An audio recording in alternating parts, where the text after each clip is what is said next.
Part time জবটা কি available কিনা ফ্রান্সে? ফ্রান্সে আসলে পার্ট টাইম জব এটা ডিপেন্ড করে হচ্ছে সিটি টু সিটি। এখন সব সিটিতে সেম তাও না, বাট পার্ট টাইম জব আছে। প্রত্যেকটা ইউনিভার্সিটিরই ওই ক্যারিয়ার ডিপার্টমেন্ট থাকে, এখানে ক্যারিয়ার ওই স্টুডেন্টের অর্গানাইজেশনও থাকে, যে যারা ক্যারিয়ার নিয়ে হেল্প করে, যে কিভাবে অ্যাপ্লিকেশন করতে হবে এবং কোন কোন কোম্পানিতে অ্যাপ্লিকেশন করতে হবে ওর রিলেটেড, ওদের ওয়েবসাইটই থাকে। তো ওটা একটা হেল্পফুল হয়। তবে একটা ব্যাপার হচ্ছে যে প্রচুর অ্যাপ্লাই করতে হয়, মানে এখানে ধরে নিতে হবে আমার যে 95% আমি রিজেকশন পাবো। এটা অনেকেই দেখা যাচ্ছে হতাশ হয়ে যায় যে আমি 10টা করলাম 10টাই রিজেক্ট, এটা কেন হচ্ছে? যেমন আমার এরকম ক্ষেত্রে হয়েছে, এই 100টা অ্যাপ্লাই করে 95টা আমি মানে ফুললি রিজেক্ট, মেইলে আমি রিজেক্ট পাইছি যে হ্যাঁ আমি রিজেক্টেড। আমি কল, হ্যাঁ ঠিকই, আমি 5টা কিন্তু কল পাইছি। তাহলে যারা হচ্ছে জব টার্গেট করবে তারা মোটামুটি ইন্টার্নশিপটা ইন্ডাস্ট্রিতে করলে ভালো হয়, বা ইন্ডাস্ট্রি বা স্টার্টআপে করলে ভালো হয়, তাই তো? এইটা হ্যাঁ, এখানে যেটা হয় যে যদি খুব বেশি ভালো কোম্পানি হলে দেখা যাচ্ছে যে ইন্টার্নশিপ করে মানে শেষ হইলে আর কন্টিনিউ করতে চায় না, ওরা বাদ দিয়ে দেয়। বাট যদি আমি বলবো নতুন যদি স্টার্টআপ গুলো হয়, ওরা দেখা যাচ্ছে যে ওই পসিবিলিটি হাই থাকে যে ইন্টার্নশিপ ফুল টাইমে কনভার্ট হওয়ার। ইউরোপের ইন্টারভিউ গুলো কিন্তু মিনিমাম 3-4টা সেশনে হয়, ডাইরেক্ট যে একটা ইন্টারভিউ সেটা না। মনে করো মিনিমাম 3টা হয়, আর লাস্টে হয়তো এইচআর, যেটা ওরা ওই যে কি বলবো যে স্যালারি ট্যালারি এসব নিয়ে আর কি। আচ্ছা, ফ্রান্সে আরেকটা বিষয় আছে, অল্টারনেন্স নামের একটা জিনিস আছে। এইটা নিয়ে যদি কিছু ধারণা দিতেন অ্যাপ্লিকেন্টদের। দেখা যাচ্ছে মাস্টার্স এর পর কিন্তু অনেকে অল্টারনেন্সে ট্রাই করে, যেটা হচ্ছে ওয়ার্ক স্টাডি বলা হয় আর কি ফ্রান্সে। যখন ক্লাস যখন শুরু হয় ওখান থেকে অনেক অনেক কোম্পানি চায় যে class plus work study program বলা হয় ওটাকে, যে সে ওয়ার্কও করবে ক্লাসও করবে। যেমন ক্লাস করলো 3 দিন, সপ্তাহে হচ্ছে 2 দিন ওকে ওখানে ওয়ার্কে করতে হবে, আবার 3 দিন। এবং ওটাতে একটা সুবিধা, টিউশন ফিটাও কোম্পানি দিয়ে দেয়। আর জব সার্চিং, ধরে নিলাম জব সার্চিং ভিসা গেলে তারা 1 বছরের ভিসা দিল, এরপর যদি কেউ জব খুঁজে না পায় বা কোনো, এরপর কি সে কোনো এন্টারপ্রেনারশিপ বা স্টার্টআপ ক্রিয়েট করার কোনো অপশন আছে কি?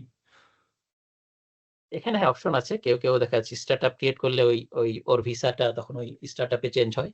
অথবা যারা একদমই যদি জব না পাই, দেন ওদের 2টা অপশন আছে, যে আরেকটা হয়তো আরেকটা মাস্টার্সে ভর্তি হইলো আর 1 বছরের, অথবা আরেকটা করতে পারে যে 1 বছরের ফ্রেঞ্চ ল্যাঙ্গুয়েজ কোর্স থাকে, ওগুলো না যদি ভর্তি হয় সে ওই দেন আরেকটা ভিসা পাবে ও।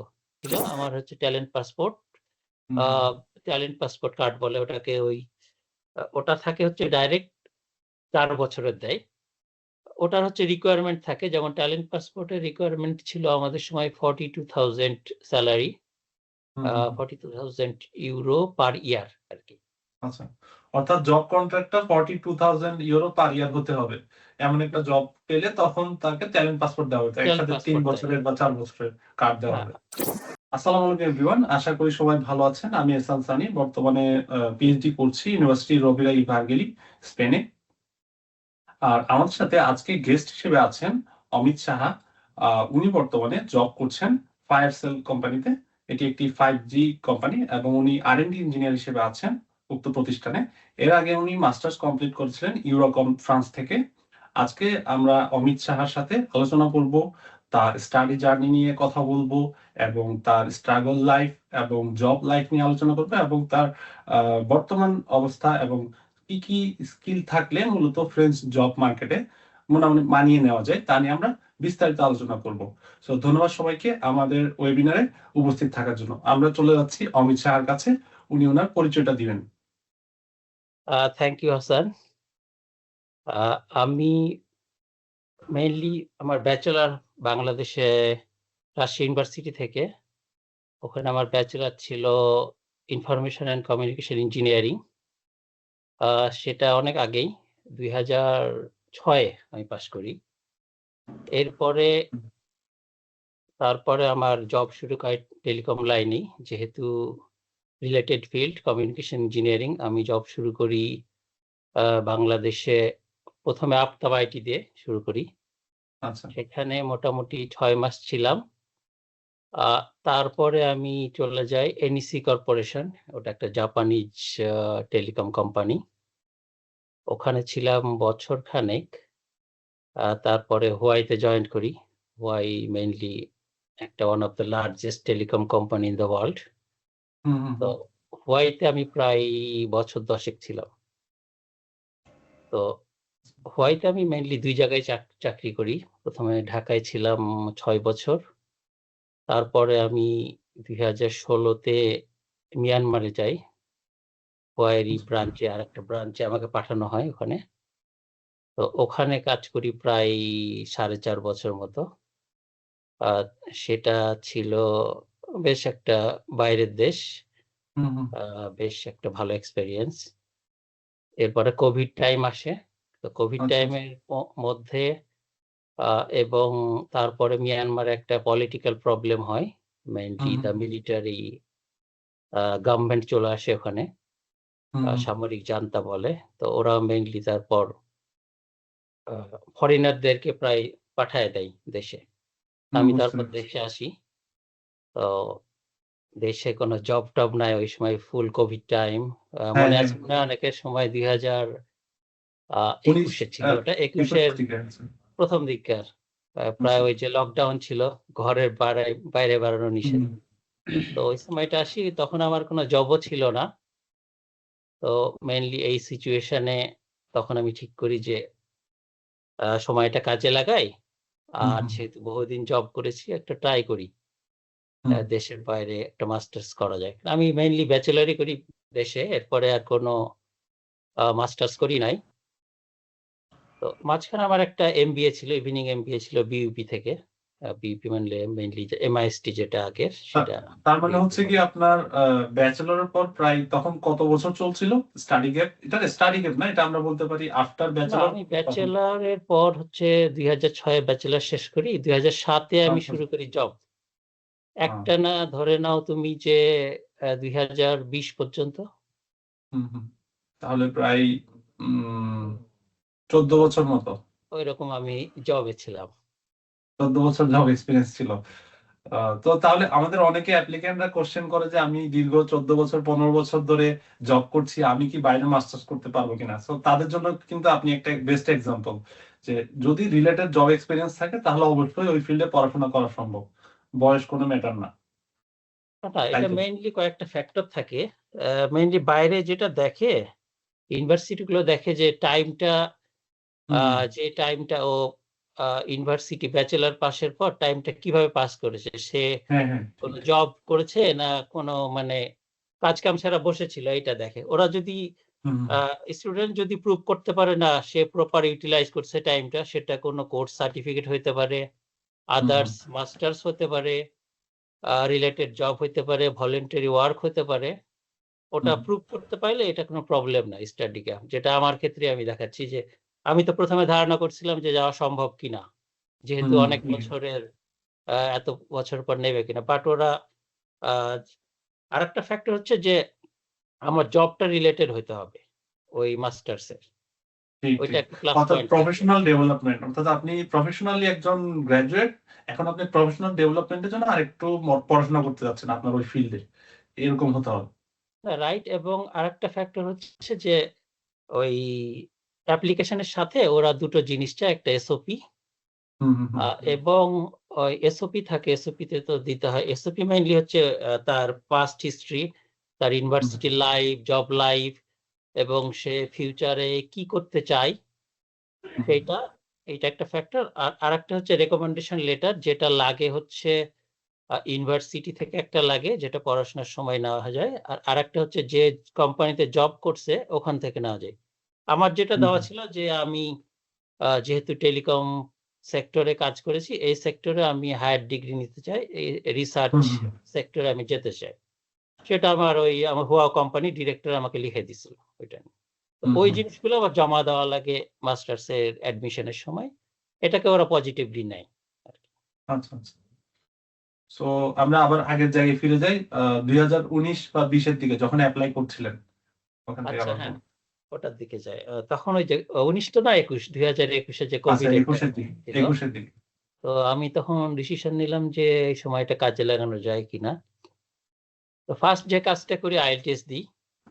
আইএলটিএস আমার প্রিপারেশন প্রায় 1 মাস মতো নিয়েছিলাম। আগে থেকেই আচ্ছা। টুকটাক ছিল, বাট মেইন ওই জব ছাড়ার পর মেইন প্রিপারেশনটা আমি নিই হচ্ছে 1 মাস। তারপর ওই কোভিড এর সময় একটা প্রবলেম ছিল হচ্ছে যে ডেট পাওয়া, সব ওই ডেটও অ্যাভেলেবল ছিল না। আমি যে ফার্স্ট ডেটটা পাই ওই ডেটেই আমি আইএলটিএস দিই। আইএলটিএস এ 6.5 পাই। খুব একটা ভালো স্কোরও না আর খুব খারাপও না, মোটামুটি একটা স্ট্যান্ডার্ড বলা যায়, এভারেজ বলা, যেটা আমার দরকার ছিল। বাট আমি ইউরোপের মাস্টার্স গুলো নিয়ে আমি রিকোয়ারমেন্ট দেখেছি যে 6 হলেই হয়, 6 মিনিমাম 6 হলেই হয়।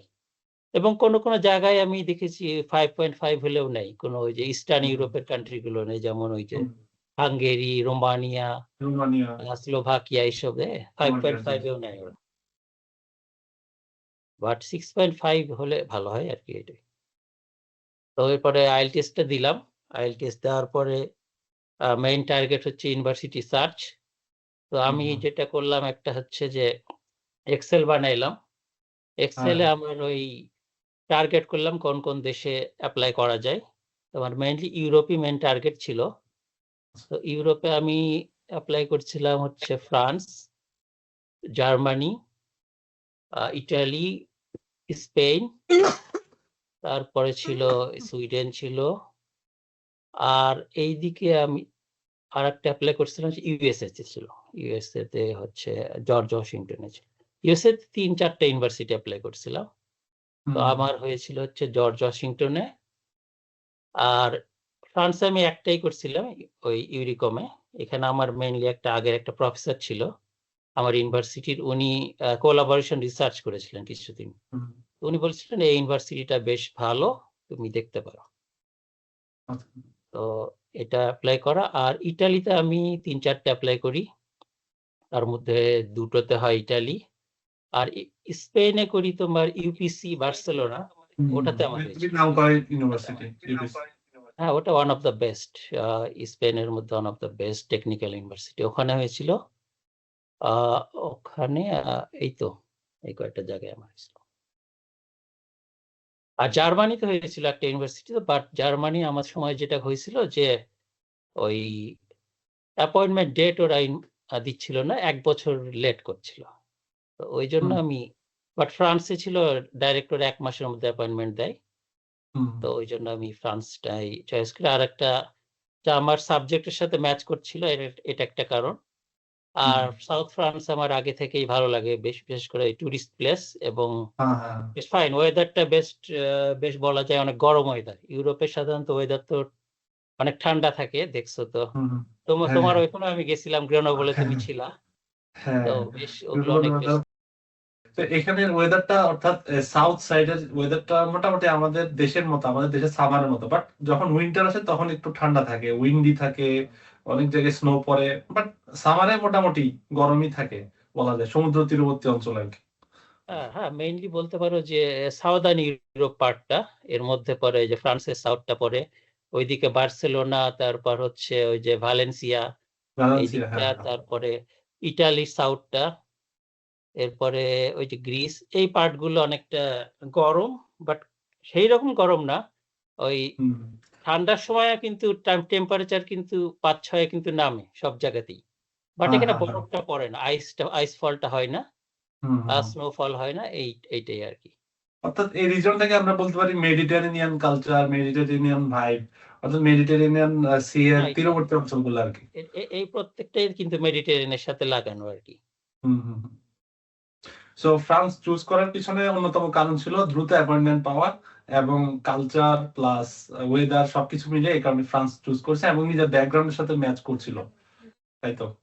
রাইট, এটা আসলে কয়েকটা ফ্যাক্টর থাকে। একটা হচ্ছে নিজের একটা গোল থাকা উচিত, যে আমি যে সাবজেক্টে পড়বো ওইখানে আমি কতখানি আমার সাবজেক্টটা ম্যাচ করে। ইন্টারেস্ট, অবশ্যই আমার ইন্টারেস্টের সাথে ম্যাচ করা লাগবে। এবং এইটা আরেকটা দেখতে হবে ওখানকার জব সেক্টর, যে আমার ওইখানে জব আছে কিনা। এই সেক্টরে।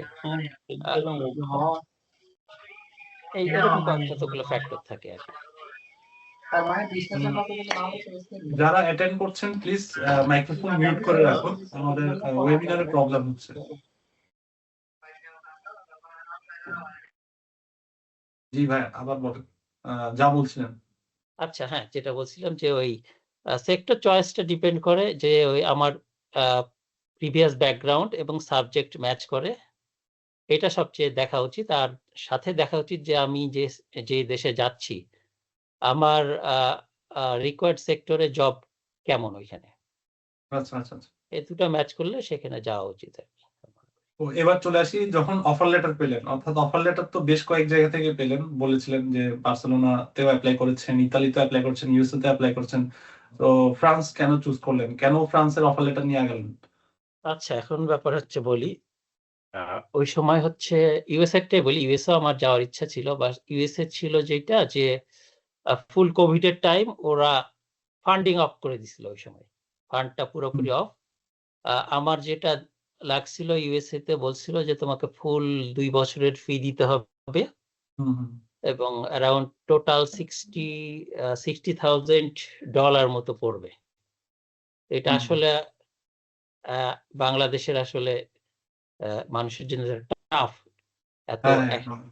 সেখানে ওই জন্য ওটা বাদ গেল, বাট আমি তারপরে ওটা ডিফার করছিলাম। ওরা বলছিল যে নেক্সট ইয়ারে আমি আবার অ্যাডমিশন পাবো চাইলে। তো এখন বর্তমান যে প্রোগ্রামে আপনি মাস্টার্স করছেন ওটা থেকে কি ফান্ডিং স্কলারশিপ পেয়েছিলেন নাকি? আমি বলি আস্তে আস্তে আসি। ওটা হচ্ছে ইউএসএ গেল, এরপরে ফ্রান্সের এটাতে আমার আরেকটা কারণ ছিল, স্কলারশিপ ছিল 50% স্কলারশিপ ছিল আমার। এখানকার টোটাল টিউশন ফি এর 50% স্কলারশিপ ছিল।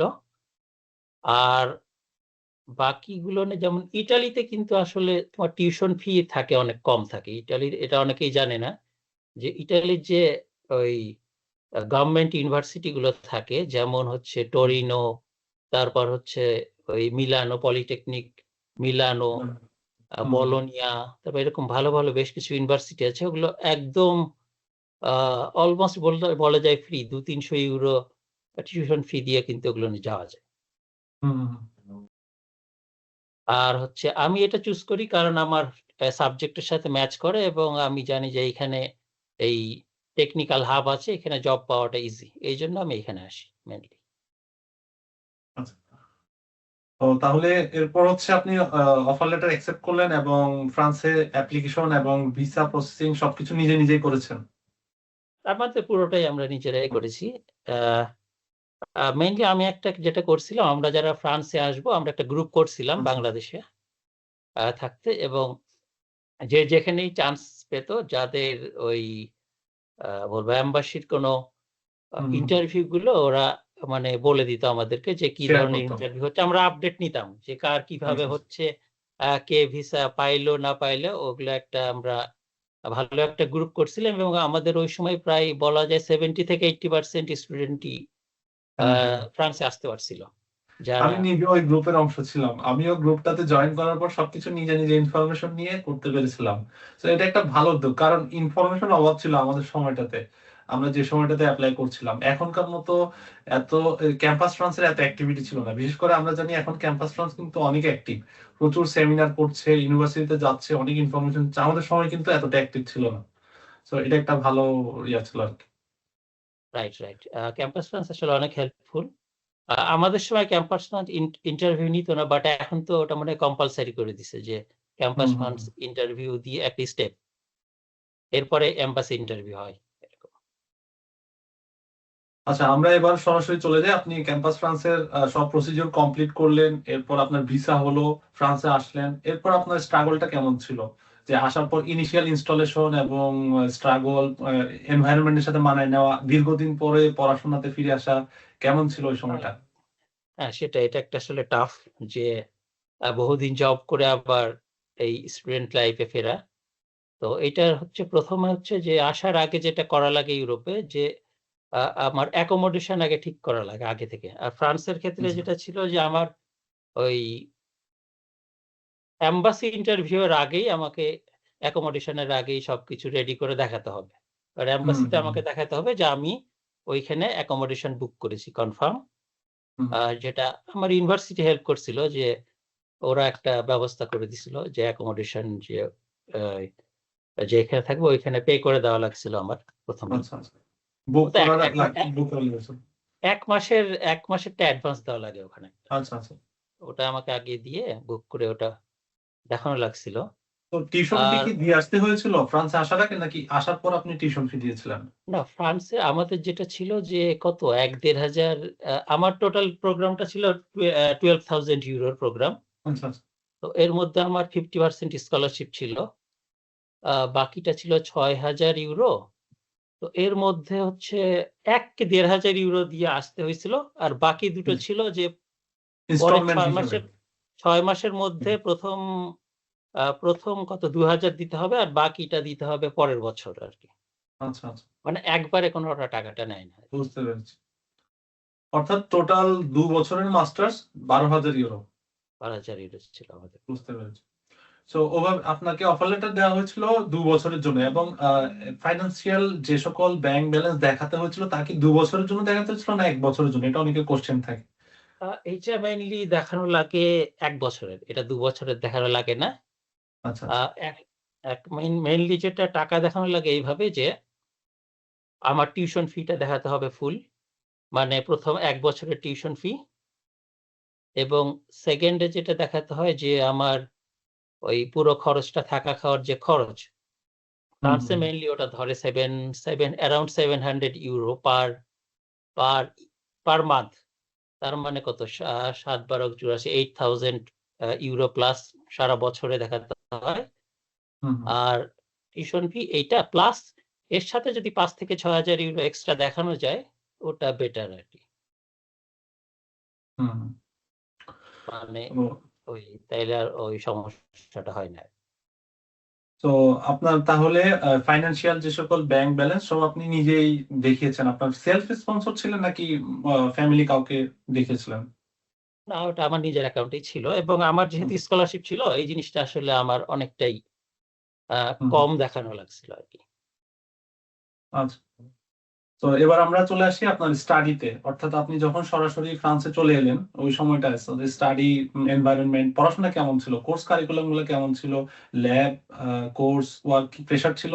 নাকি মোটামুটি মানায় নেওয়া গিয়েছিল? আচ্ছা, হ্যাঁ, এইখানে যেটা হয় যে বাংলাদেশের সাথে এই ইউরোপের পড়াশোনা পুরোপুরি ডিফারেন্ট। মানে বলতে পারা যায় যে কোনো মিল নাই। বাংলাদেশে যেটা হয়, আমরা যেটা কি পড়ে এসেছি যে অনেকটা যে মুখস্থ নির্ভর পড়াশোনা, আমাদেরকে ওই বই দিয়ে দেওয়া হতো। এগুলো পড়ানো হতো, কোয়েশ্চেন দিয়ে দেওয়া হতো যে এই কোয়েশ্চেনের মধ্যেই তারপরে এগুলো থেকে আসে ওটাই করতে হয়, এরকম। ওখানে প্র্যাকটিক্যাল ফিল্ডটা থাকে খুব কম। আর প্র্যাকটিক্যাল গুলোও দেখা যাচ্ছে যে ওই হাতে গোনা ফিক্সড, যে গত ৫ বছরে কি করা হচ্ছে সেগুলোই আবার পড়ানো হতো এইভাবে। বাট এখানে এসে যেটা দেখলাম যে ফুললি ডিফারেন্ট। টিচাররা হচ্ছে ফলো করে হচ্ছে পুরোপুরি গ্লোবাল স্ট্যান্ডার্ড। দেখা যাচ্ছে আমেরিকার বিভিন্ন ইউনিভার্সিটির সাথে এদের কোলাবোরেশন। তো ওরা ইউজ করে হচ্ছে ওদের ম্যাটেরিয়ালস, ওদের বইপত্র, এবং দেখা যাচ্ছে লেকচার ওরা দেয়, লেকচারের ভিডিও থাকে। কেউ কোনো ক্লাস করতে না পারলে ওইটা ভিডিওতে দেখে নেওয়া যায় ওই লেকচার। হুম, তারপর যে ল্যাবের উপর এরা খুব বেশি জোর দেয়, এবং এমনভাবে পড়াশোনা যে দিন মানে সারা দিনটাই পড়াশোনায় চলে যায়। যখন ক্লাস শুরু হয় সকাল থেকে বিকাল পর্যন্ত টোটাল। এবং আমাদের আরেকটা কথা বলি যে আমাদের ক্লাসগুলো হতো ৩ ঘন্টার। এটা জানি না এটা ফ্রান্সে না অন্য জায়গায় সেম কিনা। হুম। একেকটা ক্লাস হ্যাঁ, ৩ ৩ ঘন্টা। ঘন্টা, ৩ ৩ ঘন্টা করে। ঘন্টা এটা মানে তেতে বাংলাদেশে বলা আমরা হতো। হ্যাঁ, হ্যাঁ, তেতে অ্যান্ড তেদে। তেতে মানে হচ্ছে থিওরিটিক্যাল আর তেদে মানে হচ্ছে প্র্যাকটিক্যাল। প্র্যাকটিক্যাল, হ্যাঁ। তেতে এগুলা তো ৩ ঘন্টা ছিল। অনেক লেন্দি। মাঝখানে একটা ব্রেক ছিল ১.৫ ঘন্টা পর, জাস্ট ১০ মিনিটের ব্রেক পানি খাওয়ার জন্য। ১০-১৫ মিনিট একটা ব্রেক দিত, এবং কোনো টিচার ওই ২ বার দিত। যে দেখা যাচ্ছে যে প্রতি ১ ঘন্টা পর, পরও ব্রেক দিত। বাট টোটাল ক্লাস হচ্ছে ৩ ঘন্টা। এটা আসলে ওই বাংলাদেশে আমরা কত ওই ৪৫ মিনিট অথবা ১ ঘন্টার ক্লাস করতাম। সেখান থেকে এসে হুম, এইটা আসলে অনেকটাই টাফ ছিল। আ তারপরে মানায় নেওয়া আরকি ওইভাবেই। এবং উইকলি দেখা যাচ্ছে যে উইকলি আমাদের অ্যাসাইনমেন্ট দেওয়া লাগতো, প্রেজেন্টেশন থাকতো। তো এগুলো করতে ওই সারাদিন চলে যেত আরকি, এবং খুব টাফ। আচ্ছা, এখানে একটু ইন্টারাপ্ট করছি। আমাদের অনেকেই হচ্ছে কোশ্চেন করছেন, আমরা হচ্ছে কোশ্চেন আনসার সেশনে পরে যাব, অর্থাৎ দাদার সাথে কথা শেষ করে আমরা আলোচনা শেষ করে আপনাদের থেকে কোশ্চেন নিব। এর পাশাপাশি আমি কিছু লিংক দিয়ে দিচ্ছি, অর্থাৎ আমাদের ওয়েবসাইট আছে, আমাদের ফেসবুক গ্রুপ আছে, আমরা গ্রুপগুলো, হোয়াটসঅ্যাপ গ্রুপ আছে, এই গ্রুপগুলো দিয়ে দিচ্ছি। আপনারা এখানে অনেক কোশ্চেনের আনসার পেয়ে যাবেন, যে কোশ্চেনগুলো আমরা সচরাচর করে থাকি সাধারণত। জি দাদা, আবার ফিরে আসি আগের ডিসকাশনে। আচ্ছা, আমরা ছিলাম হচ্ছে কোর্স কারিকুলাম এবং ল্যাব, এগুলো নিয়ে, অর্থাৎ ফার্স্ট এগুলো ইয়ারটা যখন শেষ করলেন, এবং এখানে সম্ভবত একটা ইন্টার্নশিপ থাকে, ইন্টার্নশিপের ব্যাপারে যদি কিছু বলতেন। ইন্টার্নশিপটা আমাদের কোর্সের একটা কারিকুলামের অংশ। ওইটা ছিল যে টোটাল তো 4টা সেমিস্টার, বছরে হুম, এখানে 2টা করে সেমিস্টার হয়। আর আমার ছিল লাস্ট সেমিস্টার, 3টা সেমিস্টার হচ্ছে এই কারিকুলাম, আর লাস্ট সেমিস্টার ছিল পুরোটাই ইন্টার্নশিপ। ওটা 6 মাসের ইন্টার্নশিপ আর কি ছিল। আচ্ছা, আর যেটা ইউরোপের যেটা সিস্টেম, যে প্রতি বছর 9 মাস ক্লাস হবে, 3 মাস হচ্ছে পুরোপুরি ছুটি থাকে। এটা হুম, থাকে হুম, মেইনলি জুলাই, আগস্ট, সেপ্টেম্বর এরকম সময়ে পুরো পুরো ইউরোপেই ওটা ছুটি থাকে। ওই ছুটিতে স্টুডেন্টরা দেখা যাচ্ছে কেউ ল্যাবে ইন্টার্নশিপও করতে পারে ওই 3 মাসের, অথবা সে ফুল টাইম জবও করতে পারে। এটা হুম, একটা হুম। ভালো সুবিধা যে ওই সময় ভালো ইনকাম করা যায়। ইন্টার্নশিপ গুলা কি পেইড হয় সাধারণত? এখানে কম্পালসরি, ফ্রান্সের আচ্ছা, ইন্টার্নশিপ হচ্ছে পেইড, মানে যে ইন্টার্নশিপ করায় ওটা পেইড। এটা আচ্ছা। মোস্ট অফ দা ক্ষেত্রে আমি তাই দেখছি। আর পার্ট টাইম জবের ব্যাপারে যদি কিছু বলতেন, যে আসার পর সাধারণত পার্ট টাইম জব পেতে বা স্টুডেন্টরা যারা হচ্ছে সেলফ ফান্ডে পড়াশোনা করার প্ল্যান করে আসে, তাদের উদ্দেশ্যে যদি কিছু বলতেন, পার্ট টাইম জবটা কি অ্যাভেলেবল কিনা ফ্রান্সে? ফ্রান্সে আসলে পার্ট টাইম জব এটা ডিপেন্ড করে হচ্ছে সিটি টু সিটি। হুম, হুম, এখন সব সিটিতে সেম তাও না, বাট পার্ট টাইম জব আছে। মেনলি ফ্রান্স একটা টুরিস্ট কান্ট্রি, এদের মেন ইকোনমির একটা বিশাল অংশ আসে টুরিস্ট থেকে। তো যেসব জায়গায় টুরিস্ট বেশি আসে, ওইসব জায়গায় দেখা যাচ্ছে হোটেল থাকে, রেস্টুরেন্ট থাকে, হুম, হুম। এগুলো অ্যাভেলেবল জব থাকে আর কি। আচ্ছা, আচ্ছা। মেনলি বাট আমি বলবো ল্যাঙ্গুয়েজটা যে কি সমস্যা হয়? এই যে ফ্রেঞ্চ ল্যাঙ্গুয়েজে প্রথমে ইংলিশ দিয়ে কি জব পাওয়া পসিবল? অনেকেরই কোশ্চেন থাকে যে প্রথম অবস্থায় কি ইংলিশ দিয়ে জব পাওয়া যাবে কিনা পার্ট টাইম জব গুলো। পার্ট টাইম জব গুলো ওটা খুব একটা ঝামেলা ওরা করে না আর কি। ওরা আচ্ছা, জানে যে স্টুডেন্টরা এই দেখা যাচ্ছে যেটা সামারে যেটা হয়, সামারে কিন্তু ওরা প্রচুর স্টুডেন্টদেরকেও নেয় জবে পার্ট টাইমে। আচ্ছা, আচ্ছা।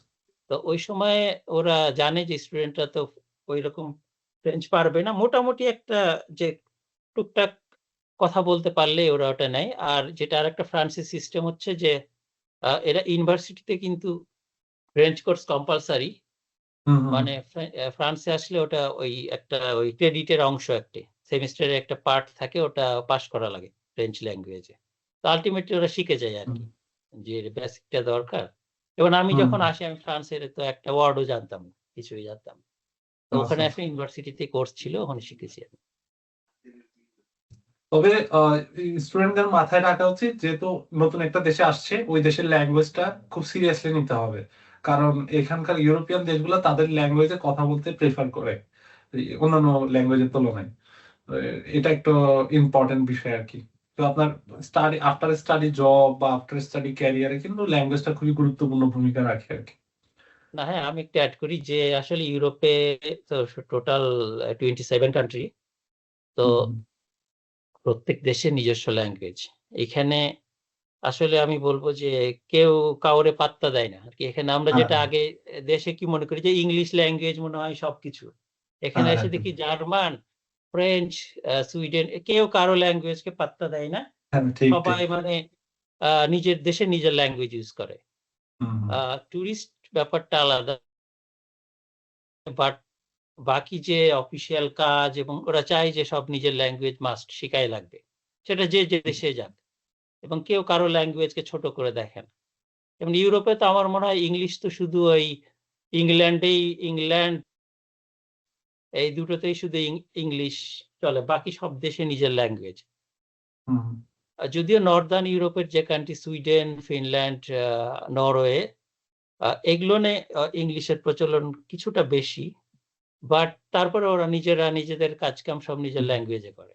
তো আমি আচ্ছা, যেটা আমরা আবার বলবো যে আ ল্যাঙ্গুয়েজটাও গুরুত্ব দেওয়া উচিত আর কি, সব মিলিয়ে না, এখন আমি যেটা যেই বলবো যে কেউ যদি চান্স পায় ইউরোপে, কোনো দেশে, সেই দেশের ল্যাঙ্গুয়েজ ওই দেশে থাকতেই যদি শুরু করতে পারে তাহলে ওটা অনেক বেটার।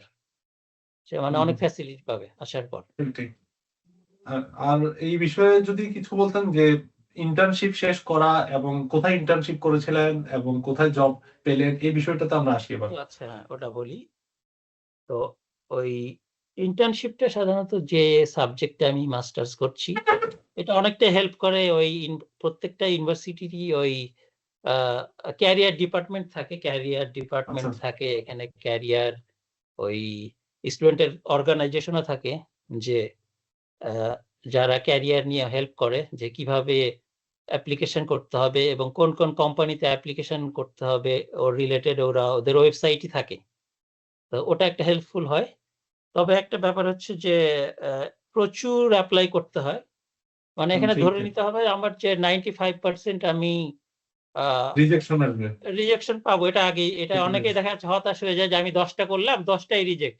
এটা কেন হ্যাঁ, হ্যাঁ। হচ্ছে? যেমন আমার এরকম ঠিক। ক্ষেত্রে হয়েছে নাই এই ১০০ টা এপ্লাই করে ৯৫ টা আমি মানে ফুললি রিজেক্ট। মেইলে আমি রিজেক্ট পাইছি যে হ্যাঁ আমি আ রিজেক্টেড। হ্যাঁ, এটা আমি খুবই আমি ৫ ফ্রাস্ট্রেটিং। টা আমি কল হ্যাঁ, ঠিকই আমি ৫ টা কিন্তু কল পাইছি। আমি মোটামুটি ১০-১২ টা ইন্টারভিউ দিছি। মানে কল পাইছি, ইন্টারভিউ কল। বা ইন্টারভিউ কল পাওয়া মানে এখানে বিশাল ব্যাপার আরকি। হুম, হুম, হুম। সো আপনার টার্গেট ছিল শুধু ইন্ডাস্ট্রি, অর্থাৎ ইন্ডাস্ট্রি এবং স্টার্টআপ গুলা। এই সময়টা প্ল্যানিং কিভাবে করবে স্টুডেন্টরা? পড়াশোনা শেষ এবং এই সময়টাতে ইন্ডাস্ট্রি গুলা কিভাবে খুঁজবে? লিঙ্কডইন থেকে নাকি কোন কোন প্ল্যাটফর্ম থেকে সাধারণত জব খোঁজা যায়? টেকনিক্যাল জব গুলা বা স্টাডি রিলেটেড জব গুলা? মেইনলি এখানে লিঙ্কডইন টাই বেশি চলে। আ LinkedIn এ আসলে ওই মানে কি বলবো কন্টিনিউয়াস ওকে দেখতে হবে এবং কমিউনিকেট করতে হবে। নিজের রিলেটেড যে জবগুলো সে চায় করতে, সেই রকম কোম্পানির সাথে যদি ওইরকম যদি কিছু ফ্রেন্ড বানাইতে পারে, তাদের সাথে মেইলে আদান-প্রদান করতে হবে।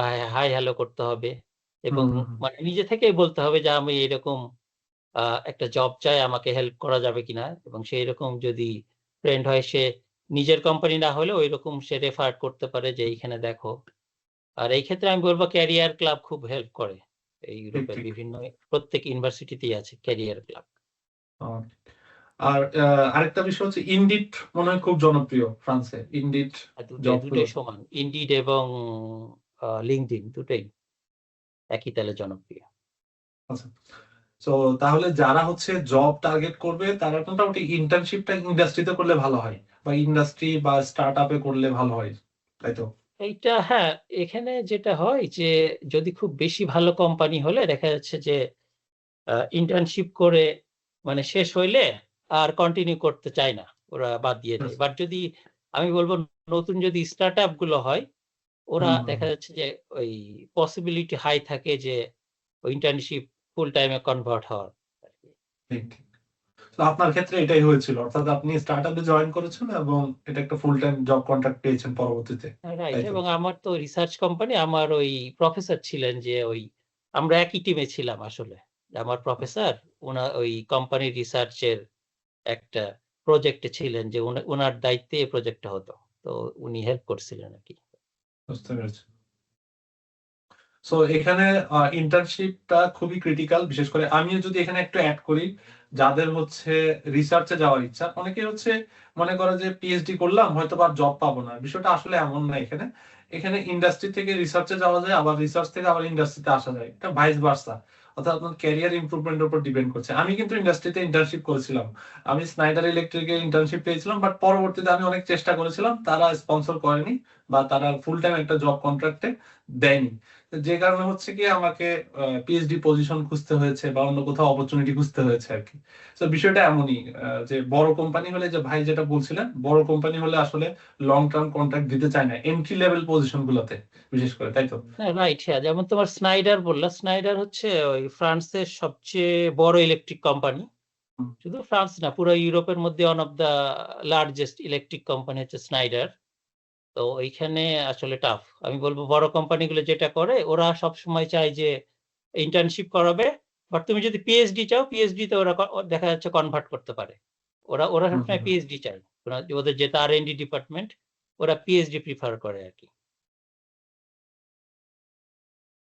তো এর পাশাপাশি জবের ব্যাপারে যদি কিছু বলতেন, কোন কোন টেকনিক্যাল স্কিল গুলো খুবই জরুরি বিশেষ করে আপনার ফিল্ডে জব পেতে, যদি একটু শেয়ার করতেন। আমাদের ফিল্ডে যেমন আমরা হচ্ছে ওই যে 5G নিয়ে কাজ করি।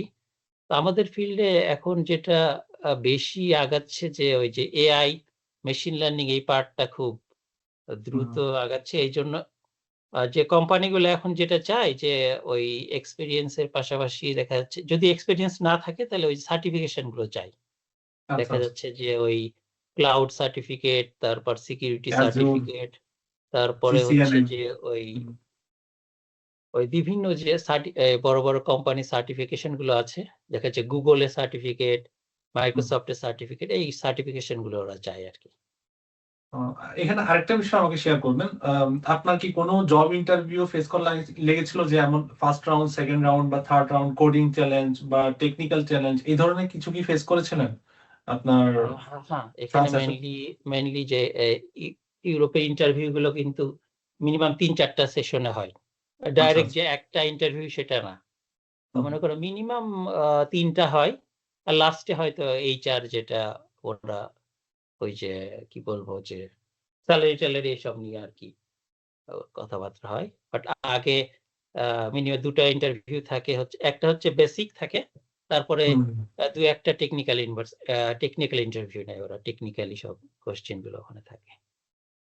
তো এক্ষেত্রে তারা সাধারণত প্রেফার করে হচ্ছে প্রিভিয়াস ইন্টার্নশিপ করেছে বা কোম্পানির সাথে অ্যাটাচ ছিল এই ধরনের স্টুডেন্ট তারা প্রেফার করে।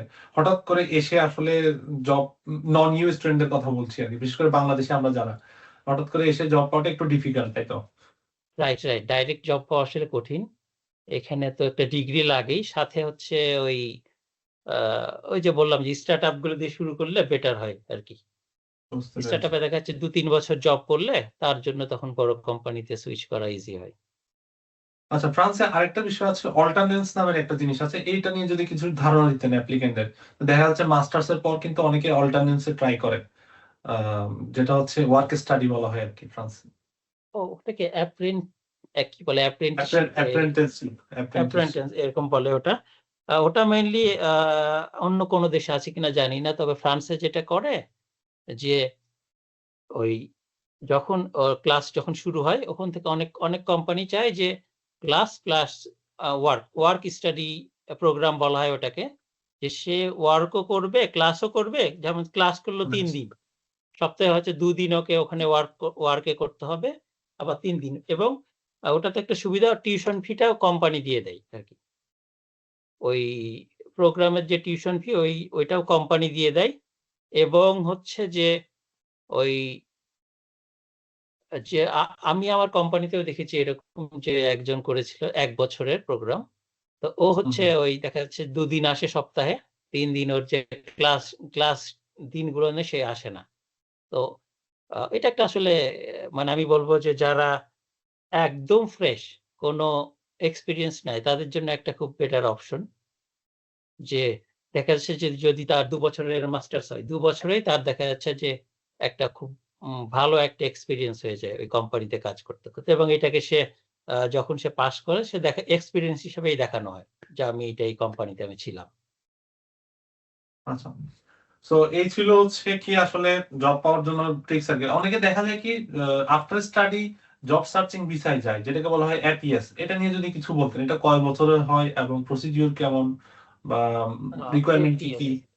হ্যাঁ, এপিএসটা আসলে সব দেশই, ইউরোপের সব দেশেই আছে। এইটা হচ্ছে মিনিমাম আমি যেটা জানি যে 6 মাস থেকে শুরু হয়ে 2 বছর পর্যন্ত। এটা বিভিন্ন দেশে এটা ভ্যারি করে। ফ্রান্সে এটা 1 বছরের জন্য, বাংলাদেশীদের জন্য ফ্রান্সে এটা 1 বছর দেয়। যে যখন থেকে ওর মানে মাস্টার্স শেষ হলো সেদিন থেকে শুরু করে 1 বছর থাকে। ওটা হচ্ছে ওই অটোমেটিক ওটা ভিসা ওরা এপ্লাই করা লাগে, যে পাস করলে আর ওই পাস করার যে সার্টিফিকেট জমা দিলে ওরা 1 বছরের একটা ভিসা দেয়, জব সার্চ ভিসা। ভিসার বিষয়ে যখন আসলাম, ভিসার ব্যাপারটা একটু শেয়ার করলে ভালো হতো অ্যাপ্লিকেন্টদের জন্য। সাধারণত স্টুডেন্টদের জন্য তো প্রতি বছর ভিসা রিনিউ করতে হয়, রাইট? 1 বছরের ভিসা দেওয়া হয় এবং পরবর্তী বছর আবার রিনিউ করতে হয় 2 বছরের ভিসাটা মাস্টার্স থাকে করে। এরকম যে যখন যখন হচ্ছে যে বাংলাদেশ থেকে যখন আসা হয় তখন ওরা ১ বছরের একটা ভিসা দেয়। তো ওই ভিসাতে ফার্স্ট ইয়ার চলে যাবে। এটা যখন আমি এক্সটেনশনে যাব, বাট তখন এক্সটেনশনের সময় আমার ফার্স্ট সেমিস্টারের রেজাল্টটা জমা দেওয়া লাগে ওখানে। যে আমি আচ্ছা। ফার্স্ট সেমিস্টার পাস করেছি এবং আমি সেকেন্ড ইয়ার কন্টিনিউ করছি। তখন ওরা আবার ফাইন্যান্সিয়াল বিষয়গুলো, অর্থাৎ আমার ফাইন্যান্সিয়াল, অর্থাৎ পরবর্তী বছরের কস্ট এবং পরবর্তী বছর টিউশন ফি সব আমার অ্যাকাউন্টে আছে, এরকম কিছু কি দেখানো লাগে না, এক্সটেনশনের সময়? পরবর্তী এক্সটেনশনের সময় ওই টিউশন ফি এর ব্যাপারটা দেখে না, বাট ওই যে থাকা খাওয়ার খরচটা দেখতে হয়। আচ্ছা ওই আচ্ছা, যে খুবই মান্থলি যে ইম্পর্টেন্ট। 700 ইউরো করে ইনটু 12, ওই টাকাটা ওই ব্যাংকে দেখাতে হয় যে আমার ব্যাংকে আছে। আদারওয়াইজ দেখাতে হয় যে আমি বাংলাদেশ থেকে কন্টিনিউ আমার মাসে, মাসে টাকা আসে অথবা এরকম, ওটার প্রুফ দেখাতে হয় আরকি ৩ মাসের। আচ্ছা। সো এক্ষেত্রে হচ্ছে কি প্রতি বছর এক্সটেনশন করা লাগে। আর জব সার্চিং ধরে নিলাম, জব সার্চিং ভিসা গেলে তারা ১ বছরের ভিসা দিল। এরপর যদি কেউ জব খুঁজে না পায় বা কোনো, এরপর কি সে কোনো এন্টারপ্রেনারশিপ বা স্টার্টআপ ক্রিয়েট করার কোনো অপশন আছে কি? এখানে হ্যাঁ, অপশন আছে। কেউ দেখা যাচ্ছে স্টার্টআপ ক্রিয়েট করলে ওর ভিসাটা তখন ওই স্টার্টআপ এ চেঞ্জ হয়। অথবা যারা একদমই আ যদি জব না পায়, দেন ওদের ২ টা অপশন আছে যে আরেকটা হয়তো আরেকটা মাস্টার্স এ ভর্তি হইলো আর ১ হুম, বছরের। অথবা আরেকটা করতে পারে যে ১ বছরের ফ্রেঞ্চ ল্যাঙ্গুয়েজ কোর্স থাকে। ওগুলো নিয়ে যদি ভর্তি হয় সে ওই হুম, হুম। দেন আরেকটা ভিসা পাবে, ও কন্টিনিউ করতে পারবে। অর্থাৎ কোনো না কোনো অপশন আছেই। কোন না কোন অপশন আছে আরকি। হ্যাঁ। সো এবার আবার জবে চলে আসি। জবের ক্ষেত্রে ভিসাটা সাধারণত কয় বছরের দেওয়া হয়? অর্থাৎ যদি সে কোনো জব কন্ট্রাক্ট ম্যানেজ করতে পারে, এটা কয় বছরের হয়ে থাকে ভিসাটা? এবং ভিসা জবের ক্যাটেগরিটা কেমন ভিসাটা হয়? মেইনলি হয়, ১ম টা হয় ১ বছরের দেয় ওরা ফার্স্ট। আচ্ছা, আচ্ছা। আ এর পরেরটা হচ্ছে দেয় ১ বছর দেখে। ১ বছর যদি দেখা যাচ্ছে যে তার কন্ট্রাক্ট রিনিউ হচ্ছে কোম্পানিতে, হুম, হুম, হুম। তখন পরেরটা ৪ বছর দেয় আরকি। ১, ৪, তারপরেরটা হয় ১০ বছর। এইভাবে এটা আচ্ছা। ফ্রান্সে এটা বাড়ে। ১, ৪ এবং ১০। ১০ বছরের কার্ডটাকে আমরা বলতে পারি পিআর কার্ড বা পার্মানেন্ট রেসিডেন্ট কার্ড, তাই তো? Right, right. ইকুইভ্যালেন্ট। এবং সেলারি স্কেলটা যদি বলতেন, অর্থাৎ এন্ট্রি লেভেলের সেলারি স্কেলটা কেমন হয় সাধারণত ইঞ্জিনিয়ারদের? এবং এখানে একটা আসলে রিকোয়ারমেন্ট থাকে সম্ভবত ট্যালেন্ট পাসপোর্ট বলা হয় এটাকে। টালেন্ট পাসপোর্ট। হ্যাঁ, এখানে যেটা আরেকটা অপশন আছে, যেটা ট্যালেন্ট পাসপোর্ট। ওটা হচ্ছে ডাইরেক্ট ১ বছর না দিয়ে ৪ বছরের দেয়। যেটা আমার যেটা ছিল, আমার হচ্ছে ট্যালেন্ট পাসপোর্ট। হুম, আ হুম। ট্যালেন্ট পাসপোর্ট কার্ড বলে ওটাকে। ওটা থাকে হচ্ছে ডাইরেক্ট ৪ বছরের দেয়। ওটার হচ্ছে রিকোয়ারমেন্ট থাকে, যেমন ট্যালেন্ট পাসপোর্টের রিকোয়ারমেন্ট ছিল আমাদের সময় 42,000 সেলারি, হুম, হুম, হুম। 42,000 ইউরো পার ইয়ার আরকি। আচ্ছা। অর্থাৎ জব কন্ট্রাক্টটা 42,000 ইউরো পার ইয়ার হতে হবে। এমন একটা জব পেলে তখন তাকে ট্যালেন্ট পাসপোর্ট দেওয়া হতো। ট্যালেন্ট একসাথে ৩ পাসপোর্ট দেয়। বছরের বা ৪ বছরের কার্ড দেওয়া হ্যাঁ, হবে। ৪ বছর। ওটার যদি নিচে হয়, 42 এর নিচে হলে তখন ওটা ওই ১ বছর দেয়। ফার্স্ট হচ্ছে ১ বছর দেয়। দেন ওই জব যদি কন্টিনিউ হয়, পরেরটা সে ৪ বছর পায় আরকি। আচ্ছা। তাহলে গেল ভিসা নিয়ে কোয়েশ্চেন গুলা গেল, এবং এরপর আসি আমরা, অধিকাংশ স্টুডেন্টদের কোয়েশ্চেন থাকে যে পিআর সিস্টেমটা কেমন, কিভাবে ন্যাশনালিটিতে আবেদন করা যায়, এই বিষয়গুলো নিয়ে যদি বলতেন, যেহেতু আপনার একটা প্ল্যান আছে যে কি ও কি আচ্ছা, রিকোয়ারমেন্ট পিআর লাগে। সিস্টেমটা। পিআর ন্যাশনালিটি, পিআর আসলে ওই যে ৪ বছরের ভিসা হলে দেখা হুম, যাচ্ছে হুম। তারপরে ওটা কন্টিনিউ হয়। তারপরে আর কোনো এরা এই ইউরোপের দেশগুলো মেইনলি দেখা যাচ্ছে ট্যাক্স সিস্টেম। ও হচ্ছে আচ্ছা, কতদিন আচ্ছা, থাকছে, কয় বছর ট্যাক্স দিচ্ছে। এই আচ্ছা। ট্যাক্স কেউ যদি কন্টিনিউয়াস দেয়, তাদের জন্য সমস্যা না। ওরা হচ্ছে ওই কন্টিনিউ করতে পারে আরকি। ট্যাক্সের কি কোনো লিমিট আছে যে ইয়ারলি এই পরিমাণ ট্যাক্স দিতে হবে বা এমন না, কিছু? ট্যাক্সটা পুরোপুরি ডিপেন্ড করে হচ্ছে ওই কোম্পানি থেকেই ওটা দিয়ে দিবে। আচ্ছা। মানে এখানে হুম। সিস্টেমটা এরকম যে আ আম মানে আমাদের ওই সেলারিটা ঢুকে হচ্ছে ট্যাক্স কাটার পরে প্রতি মাসে, আচ্ছা, মাসে। আচ্ছা, এবং আচ্ছা, আফটার ট্যাক্স। অলমোস্ট ইউরোপে দেখা যায় 1/3 কেটে নেয় আরকি।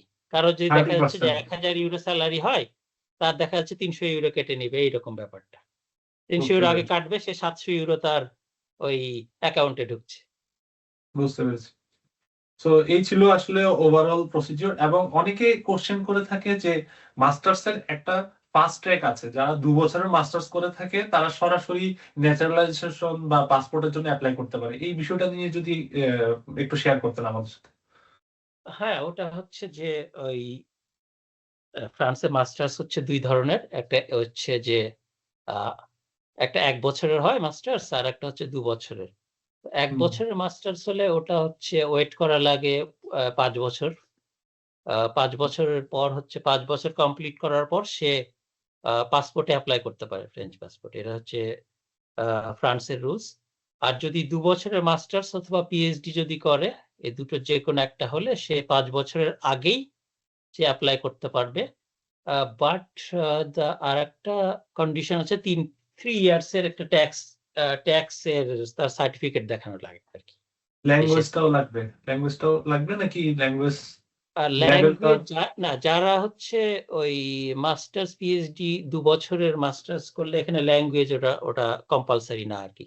বাট ওদের ইন্টারভিউর সময় ওরা ফ্রেঞ্চ ল্যাঙ্গুয়েজে ইন্টারভিউ নিবে। আলটিমেটলি কেউ যদি এক্সট্রা কোনো সার্টিফিকেট লাগবে না, ফ্রেঞ্চ স্পিকিং সার্টিফিকেট লাগবে না, বাট কথা বলতে পারলেই হচ্ছে, ইন্টারভিউ দিতে পারলেই হলো আর কি। সো আমাদের যারা পার্টিসিপেন্ট আছে তাদের জন্য কোনো পরামর্শ বা সাজেশন হায়ার স্টাডি নিয়ে, ফ্রান্স নিয়ে যদি থাকে আপনার পক্ষ থেকে? আচ্ছা, আমি বলবো যে ওই যাদের টার্গেট থাকে তাহলে ওই ইউনিভার্সিটি পাস করার আগে মিনিমাম 1 বছর আগে থেকে তার টার্গেট নেওয়া উচিত, এবং হচ্ছে আইএলটিএসটা আগে দিতে হবে। মানে যেন লেট করা না হয়, আগেই আইএলটিএসটা দিতে হবে। দেখা যাচ্ছে একবারে না হলে দুবারের রিকোয়ার্ড স্কোর আসছে। আর আমি বলবো যে কোনো একটা ফিক্সড একটা দেশ টার্গেট না করে মিনিমাম 4 থেকে 5টা দেশ টার্গেট করা উচিত, এবং প্রত্যেকটা দেশের 4-5টা করে ইউনিভার্সিটি টার্গেট করলে দেখা যাচ্ছে যে আমি যত বেশি অ্যাপ্লাই করব আমার চান্সটা বেশি থাকবে এবং নিজের জন্য সুবিধা হয়। আমি যদি 4-5টা ইউনিভার্সিটিতে পাই তা আমার নিজের জন্য অনেকটাই সুবিধা হবে, আমি কোথায় গেলে বেটার হবে। এবং এই প্রসঙ্গে যদি বলতেন কি কি স্কলারশিপ আছে, অনেকে হয়তো জানে না আমাদের পার্টিসিপেন্টরা, যে কি কি স্কলারশিপ আছে ফ্রান্সে, এটা নিয়ে অনেকে প্রশ্ন করে। ইউরোপের সবচেয়ে বড় স্কলারশিপ তো ওই যে এরাসমুস। এরাসমুসের হচ্ছে অ্যাপ্লাই তো ওটা গ্লোবালি সবাই করতে পারে, এবং বাংলাদেশ থেকে তো রেজাল্ট আমি দেখি প্রায় 1-100 অন এভারেজ 100 মতো চান্স পাই, বাংলাদেশ থেকেই কিন্তু পায় এরাসমুসের মাস্টার্স চান্স। আর এর বাইরে স্পেসিফিক ফ্রান্সের জন্য কোন কোন স্কলারশিপগুলো? ওই যে আইফেল টাওয়ার স্কলারশিপ আছে, ওটা আছে। আবার একটা মিনিস্ট্রি স্কলারশিপ আছে ফ্রান্সে, আইডেক্স আছে। হ্যাঁ, আর ইউনিভার্সিটি বেসড, প্রত্যেক ইউনিভার্সিটি কিন্তু সেপারেট স্কলারশিপ আছে, সেটা কিন্তু ওই ইউনিভার্সিটির ওয়েবসাইটেই থাকে ওটা। আচ্ছা। সো আপনারা যারা অ্যাপ্লিকেন্ট আছেন প্রত্যেকে ইউনিভার্সিটি ওয়েবসাইটে আবেদন করার সময় চেক করে দেখবেন ফান্ডিং, স্কলারশিপ এই পোরশনে তার কোনো ইনফরমেশন দিয়েছে কিনা। এগুলো হচ্ছে ইউনিভার্সিটি বেসড স্কলারশিপ। ধরুন দেখা গেল আপনার টিউশন ফির 5,000 ইউরো, তারা 3,000 বা 4,000 ইউরো স্কলারশিপ দিচ্ছে। সো আপনার জন্য এটা একটা বেনিফিট। এর বাইরে আরেকটা আমি বলি যে দেখা যাচ্ছে যে আমাদের দেখা যাচ্ছে 2টো সেমিস্টার আছে, সে যদি প্রথম সেমিস্টারে খুব ভালো রেজাল্ট করে, এমনকি তার কোনো স্কলারশিপ না হলেও ওই রেজাল্টের উপর আরেকটা স্কলারশিপ পেয়ে দেখা যাচ্ছে তার সেকেন্ড সেমিস্টারে অথবা ফার্স্ট ইয়ারে খুব ভালো করলো, সে সেকেন্ড ইয়ারের স্যার পুরোপুরি টিউশন ফি ফ্রি হয়ে যেতে পারে, এরকম কিন্তু অপশন আছে। সো অনেক অপশনই আছে। আমরা এখন সরাসরি কোশ্চেন আনসার সেশনে চলে যাব। যারা অ্যাপ্লিকেন্ট আছেন তারা কোশ্চেন করতে পারেন। এমডি ইশতিয়াক আলম, আপনি আনমিউট করে কোশ্চেন করতে পারেন। আপনারা এখানে হ্যান্ড রেজ করতে পারেন যাদের কোশ্চেন আছে, ওয়ান বাই ওয়ান। জি, আসসালামু আলাইকুম আমিদ ভাই, আমি ইশতিয়াক আহমেদ, আমি আপনারই ক্যাম্পাসের রাজশাহী ইউনিভার্সিটির ইলেকট্রিক এন্ড ইলেকট্রনিক ইঞ্জিনিয়ারিং ডিপার্টমেন্টের। সো ইটস ভেরি ইন্টারেস্টিং, গণিত দুনিয়াটা অনেক গোল, আপনার সাথে পরিচয় হয়ে গেল আজকে। তো basically I am actually getting planning for do my masters this year, and আমি খুব রিসেন্টলি একটা অফার লেটার পেয়েছি এমটি আটলান্টিক থেকে। So it is a part of Grande Ecole. So এটা একটা কোশ্চেন যে আপনার কাছে, আমার গ্রাজুয়েশন হয়েছে 2023-এ। তো আফটার দ্যাট আমি জব করেছি ওয়ালটনে, এন্ড এখন আরেকটা R&D সেক্টর আছে এমবেডেড সিস্টেমে, টিটন ইলেকট্রনিক্সে। সো বেসিক্যালি আপনার কাছে কোশ্চেন হচ্ছে যে is there any advantage in Grande Ecole, যে এই সিস্টেমটায় পড়াশোনার মাধ্যমে জব মার্কেটে? আর এটা হচ্ছে যে বাংলাদেশ থেকে আসার সময় জব সার্টিফিকেট গুলো কিভাবে, কি ডকুমেন্টেশন, এগুলো কি কোনো অ্যাডভান্টেজ আছে কিনা, যেহেতু আমার এক্সপিরিয়েন্স আছে এই সার্টিফিকেট গুলো যেটা আমার অফিস থেকে দিয়েছে। আরেকটা জিনিস হচ্ছে যে আপনি যেটা অ্যাড করলেন যে ডিউরিং স্টাডি, আমার এখন পর্যন্ত স্কলারশিপ কোনো অ্যাড হয়নি, সো বাট রেজাল্টের উপরে কিভাবে স্কলারশিপ বা এটা কিভাবে অ্যাচিভ করা যায় বা কোনো ওয়ে আছে কিনা? Thank you. না, লাস্টেরটাই বলি। রেজাল্টের উপরে যেটা হয় যে ওই ওখানে তোমার ইউনিভার্সিটিতে যাওয়ার পর, তুমি যখন যাওয়ার পর যে তোমার ওই সেমিস্টার গুলো হবে, ওই রেজাল্ট গুলো খুব ভালো করতে হবে। ওদের একটা মিনিমাম গ্রেড অথবা থাকে যে এর উপরে হলে তুমি স্কলারশিপটা ইনস্ট্যান্ট পাবা। ওটা ওই ইনস্ট্যান্ট স্কলারশিপ হবে এবং তার জন্য তুমি দেখা যাচ্ছে পরের ইয়ারের তুমি ফুল টিউশন ফি ফ্রি অথবা এরকম ভালো অ্যামাউন্ট থাকে আর কি। এটা একটা। আর বলবো যে ফ্রান্সে যেটা গন দিকল বলে, তুমি যেটা ইএমটি বলছো, ইএমটি হচ্ছে আমরা জানি ইএমটি খুবই একটা ভালো বেস্ট রেসপেক্টেড একটা ইনস্টিটিউট। ইএমটির আন্ডারে দেখা যাচ্ছে যে কত 7-8টা ইউনিভার্সিটি আছে। ইএমটি হচ্ছে ফ্রান্সেরই টোটাল ফ্রান্সেরই বিভিন্ন জায়গায় এটার ব্রাঞ্চ আছে। তো আর ইউনিভার্সিটি গুলো এখানে কয়েকটা ভাগে ভাগ করা হয়। তার মধ্যে গন দিকল বলা হয় হচ্ছে, আমি একটু মানে ক্লিয়ারলি একদম সহজ বাংলায় বোঝাই, বাংলাদেশে যেরকম বুয়েট, বুয়েটকে একটা ক্যাটাগরিতে ধরা হয়, আর সাথে ধরো আরো যে টেকনিক্যাল ইউনিভার্সিটি গুলো আছে এগুলো। বাংলাদেশে যে ওই বুয়েটটাকে আমরা বলবো হচ্ছে গন দিকল। সো ফ্রান্সের কেউ যদি গন দিকলে চান্স পায়, তার মানে ধরতে হবে যে সে ফ্রান্সের বুয়েটে সে পড়াশোনা করছে। ইএমটিতে যদি তুমি পড়তে পারো ওটাকে ওই গন দিকল। আমারটা হচ্ছে ইএমটির সাথে কোলাবোরেশন ছিল ইউরিকম, তো এটাকেও গন দিকলের আন্ডারে ছিল আর কি। তো অবশ্যই ওটা অনেক বেটার। আর বলবো যে জবের, হ্যাঁ জবের অবশ্যই তুমি যদি ওই রেকমেন্ডেশন লেটার নিয়ে আসতে পারো ওই কোম্পানি থেকে, অবশ্যই ওটা হেল্প করবে। আমরা পরবর্তী কোশ্চেনে চলে যাচ্ছি। হাসিবুল ইসলাম, আপনি কোশ্চেনটা করবেন আনমিউট করে। ভাই আমি বিএসসি সফটওয়্যার ইঞ্জিনিয়ারিং এর স্টুডেন্ট ছিলাম ডেপুটি ইন্টারন্যাশনাল ইউনিভার্সিটি থেকে। আমি এমওআই দিয়ে বর্তমানে জাপানে একটা ইনস্টিটিউটে আছি সেকেন্ড সেমিস্টারে আইটি। এখন আমি এখান থেকে মানে ফ্রান্সের দিকে সুইচ করতে চাচ্ছি। এই স্পেসিফিক কোশ্চেন করবেন, অর্থাৎ সুইচ করতে যাচ্ছেন এটা কোনো কোশ্চেন হতে এমওআই পারে দিয়ে না। জাপান, মানে এমওআই দিয়ে জাপান থেকে ফ্রান্সের পসিবিলিটি কেমন? আপনি অ্যাপ্লাই করতে পারেন এমওয়াই দিয়ে, বাট আমার মনে হয় কি আইএলটিএস স্কোর থাকলে ভালো হয়। এমবাসি সাধারণত আইএলটিএস স্কোর বা স্ট্যান্ডার্ড টেস্ট স্কোর প্রেফার করে আর কি। হ্যাঁ, এটা ঠিক যে অনেক সময় দেখা যাচ্ছে যে এমওআই এর জন্য রিজেক্ট করে দেয়, দেখা যাচ্ছে যে এমবাসি ফেস করবো জাপান থেকে, সেক্ষেত্রে না, এটা অবশ্যই জাপানে যেহেতু আছো, জাপান অবশ্যই অনেক one of the best country in Asia. এশিয়ার সবচেয়ে ভালো দেশ জাপান। তবে জাপান থেকে আসে, অনেকেই আসে দেখি মাস্টার্স পিএইচডি তে করতে, ওই কনভার্ট করে ইউরোপে আছে। বাট আমি বলবো আইএলটিএসটা তেমন ব্যাপার না, তুমি আইএলটিএসটার দিকে ফোকাস করো। এগুলো তোমার অনেক অফার লেটার যদি পেয়ে যায়, যদি এমওয়াই দিয়ে অফার লেটার পেয়ে যায় তাহলে এমবাসি ফেস করতে পারে আর কি।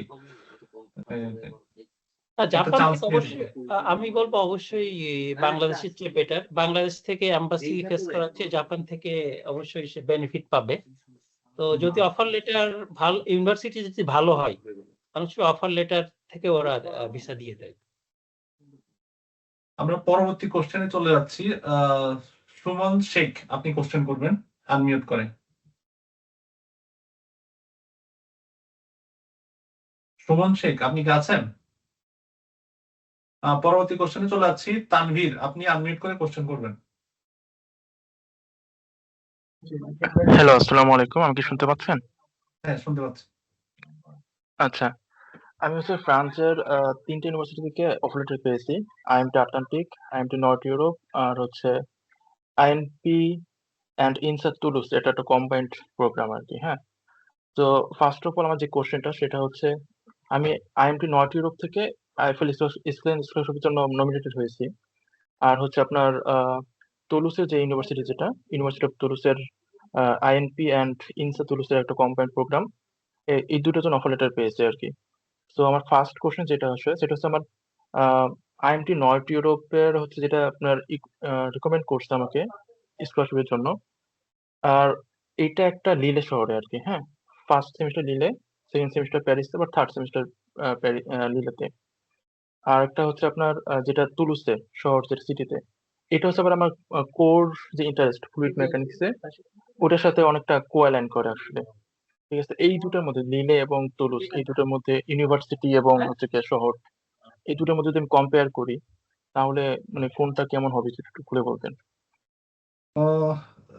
আচ্ছা আমি দিই উত্তরটা, আমি দিই। জি জি, হ্যাঁ আপনি লিল হচ্ছে ওই ফ্রান্সের একদম নর্থে, তোমার হচ্ছে বেলজিয়াম খুব সহজেই ঘুরতে যাইতে পারবা ওখান থেকে, বেলজিয়ামের সাথেই লাগানো। আর ওইখানে হ্যাঁ ওটা মাঝারি মানের শহর, খুব বড় শহর তা না। আর যেটা তুলুস, তুলুস হচ্ছে একদম মেডিটেরিয়ানের সাথে। তুলুসে ফ্রান্সের সবচেয়ে বড় ওই এয়ার ইন্ডাস্ট্রি গুলো হচ্ছে তুলুসে, যে এয়ার বাসের মেইন R&D-টা হচ্ছে তুলুসে। জি জি ভাই। যেমন ওই, তবে তুলুসও হ্যাঁ টেকনিক্যালি খুব ভালো। তো আমি যেটা বলবো যে ওই তোমার স্কলারশিপকে প্রায়োরিটি দাও, ওইখানে যাওয়া উচিত। কারণ স্কলারশিপ থাকলে তোমার ভিসা পাওয়ার চান্সটা অনেক হাই থাকে। যেটা এখন মেইনলি এখন যেটা হচ্ছে, ফ্রান্স প্রায় রিজেক্ট করে দেয় ভিসাগুলো এম্বাসি থেকে। দেখা যাচ্ছে ঠিক মতো ফান্ড থাকার পরে রিজেক্ট করে দিচ্ছে, কিন্তু স্কলারশিপ হলে ওটা অনেকটাই কম চান্স থাকে। আমি বলবো স্কলারশিপের জন্য ওটা বেটার হবে। আচ্ছা ভাই, যদি স্কলারশিপ ফ্যাক্টরটাকে আমি আলাদা করে রাখি, সেই ক্ষেত্রে দুটো যদি কম্পেয়ার করি তাহলে কোনটা মানে কোনটাকে আমি করতে পারতেছি, বাট আমি আপনার সাথে একটু জানতে চাচ্ছি আসলে, যেহেতু আপনার এখানে আছেন এক্সপিরিয়েন্সড। তুলুসও খারাপ না, তুলুসও অনেক অনেক ভালো আর কি। প্রথম আমরা মনে করি প্রায়োরিটি হওয়া উচিত ভিসা পাওয়াটা, কারণ ভিসা না পেলে তো আপনি আসতে পারবেন না। সো ভিসা হচ্ছে প্রথম প্রায়োরিটি। আর ভিসা পাওয়ার জন্য তারা দেখে হচ্ছে স্টুডেন্ট নিজ যোগ্যতায় কি অর্জন করেছে। সো নিজ যোগ্যতায় হচ্ছে আপনি স্কলারশিপ অর্জন করেছেন, সো এটাকে তারা অবশ্যই প্লাস পয়েন্ট হিসেবে দেখবে। বুঝতে পেরেছি? তো এর পরবর্তী কোশ্চেন, আমরা পরবর্তী কোশ্চেনে চলে যাচ্ছি। ইমরান উদ্দিন, আপনি আনমিউট করে কোশ্চেন করতে পারেন। ইমরান উদ্দিন হয়তো আমাদের এখানে উপস্থিত আছেন। হ্যালো ভাই, আমি ইমরান, আমি গ্র্যান্ডেবল আইএনপি ফ্রান্সে মাস্টার্স করতেছি স্মার্ট গ্রিড এন্ড বিল্ডিংস এ। আমার প্রশ্ন হলো অমিত ভাইয়ের কাছে যে মানে এখন আসলে কোন জব সাইট গুলোতে আমি এখন ফার্স্ট সেমিস্টার কমপ্লিট করছি, সেকেন্ড সেমিস্টার শুরু হচ্ছে আমার আগামীকাল থেকে। মানে আমার কোন জব সাইট গুলা দেখা উচিত বা কিভাবে প্রস্তুতি নেওয়া উচিত? আমার ফিল্ডটা হলো মেইনলি হলো electrical engineering, smart grid and buildings. এটাই আর কি আমার প্রশ্ন আপনার কাছে। আহসান, তোমার মনে হয় ভালো হবে। তা তোমার তোমার ইউনিভার্সিটি?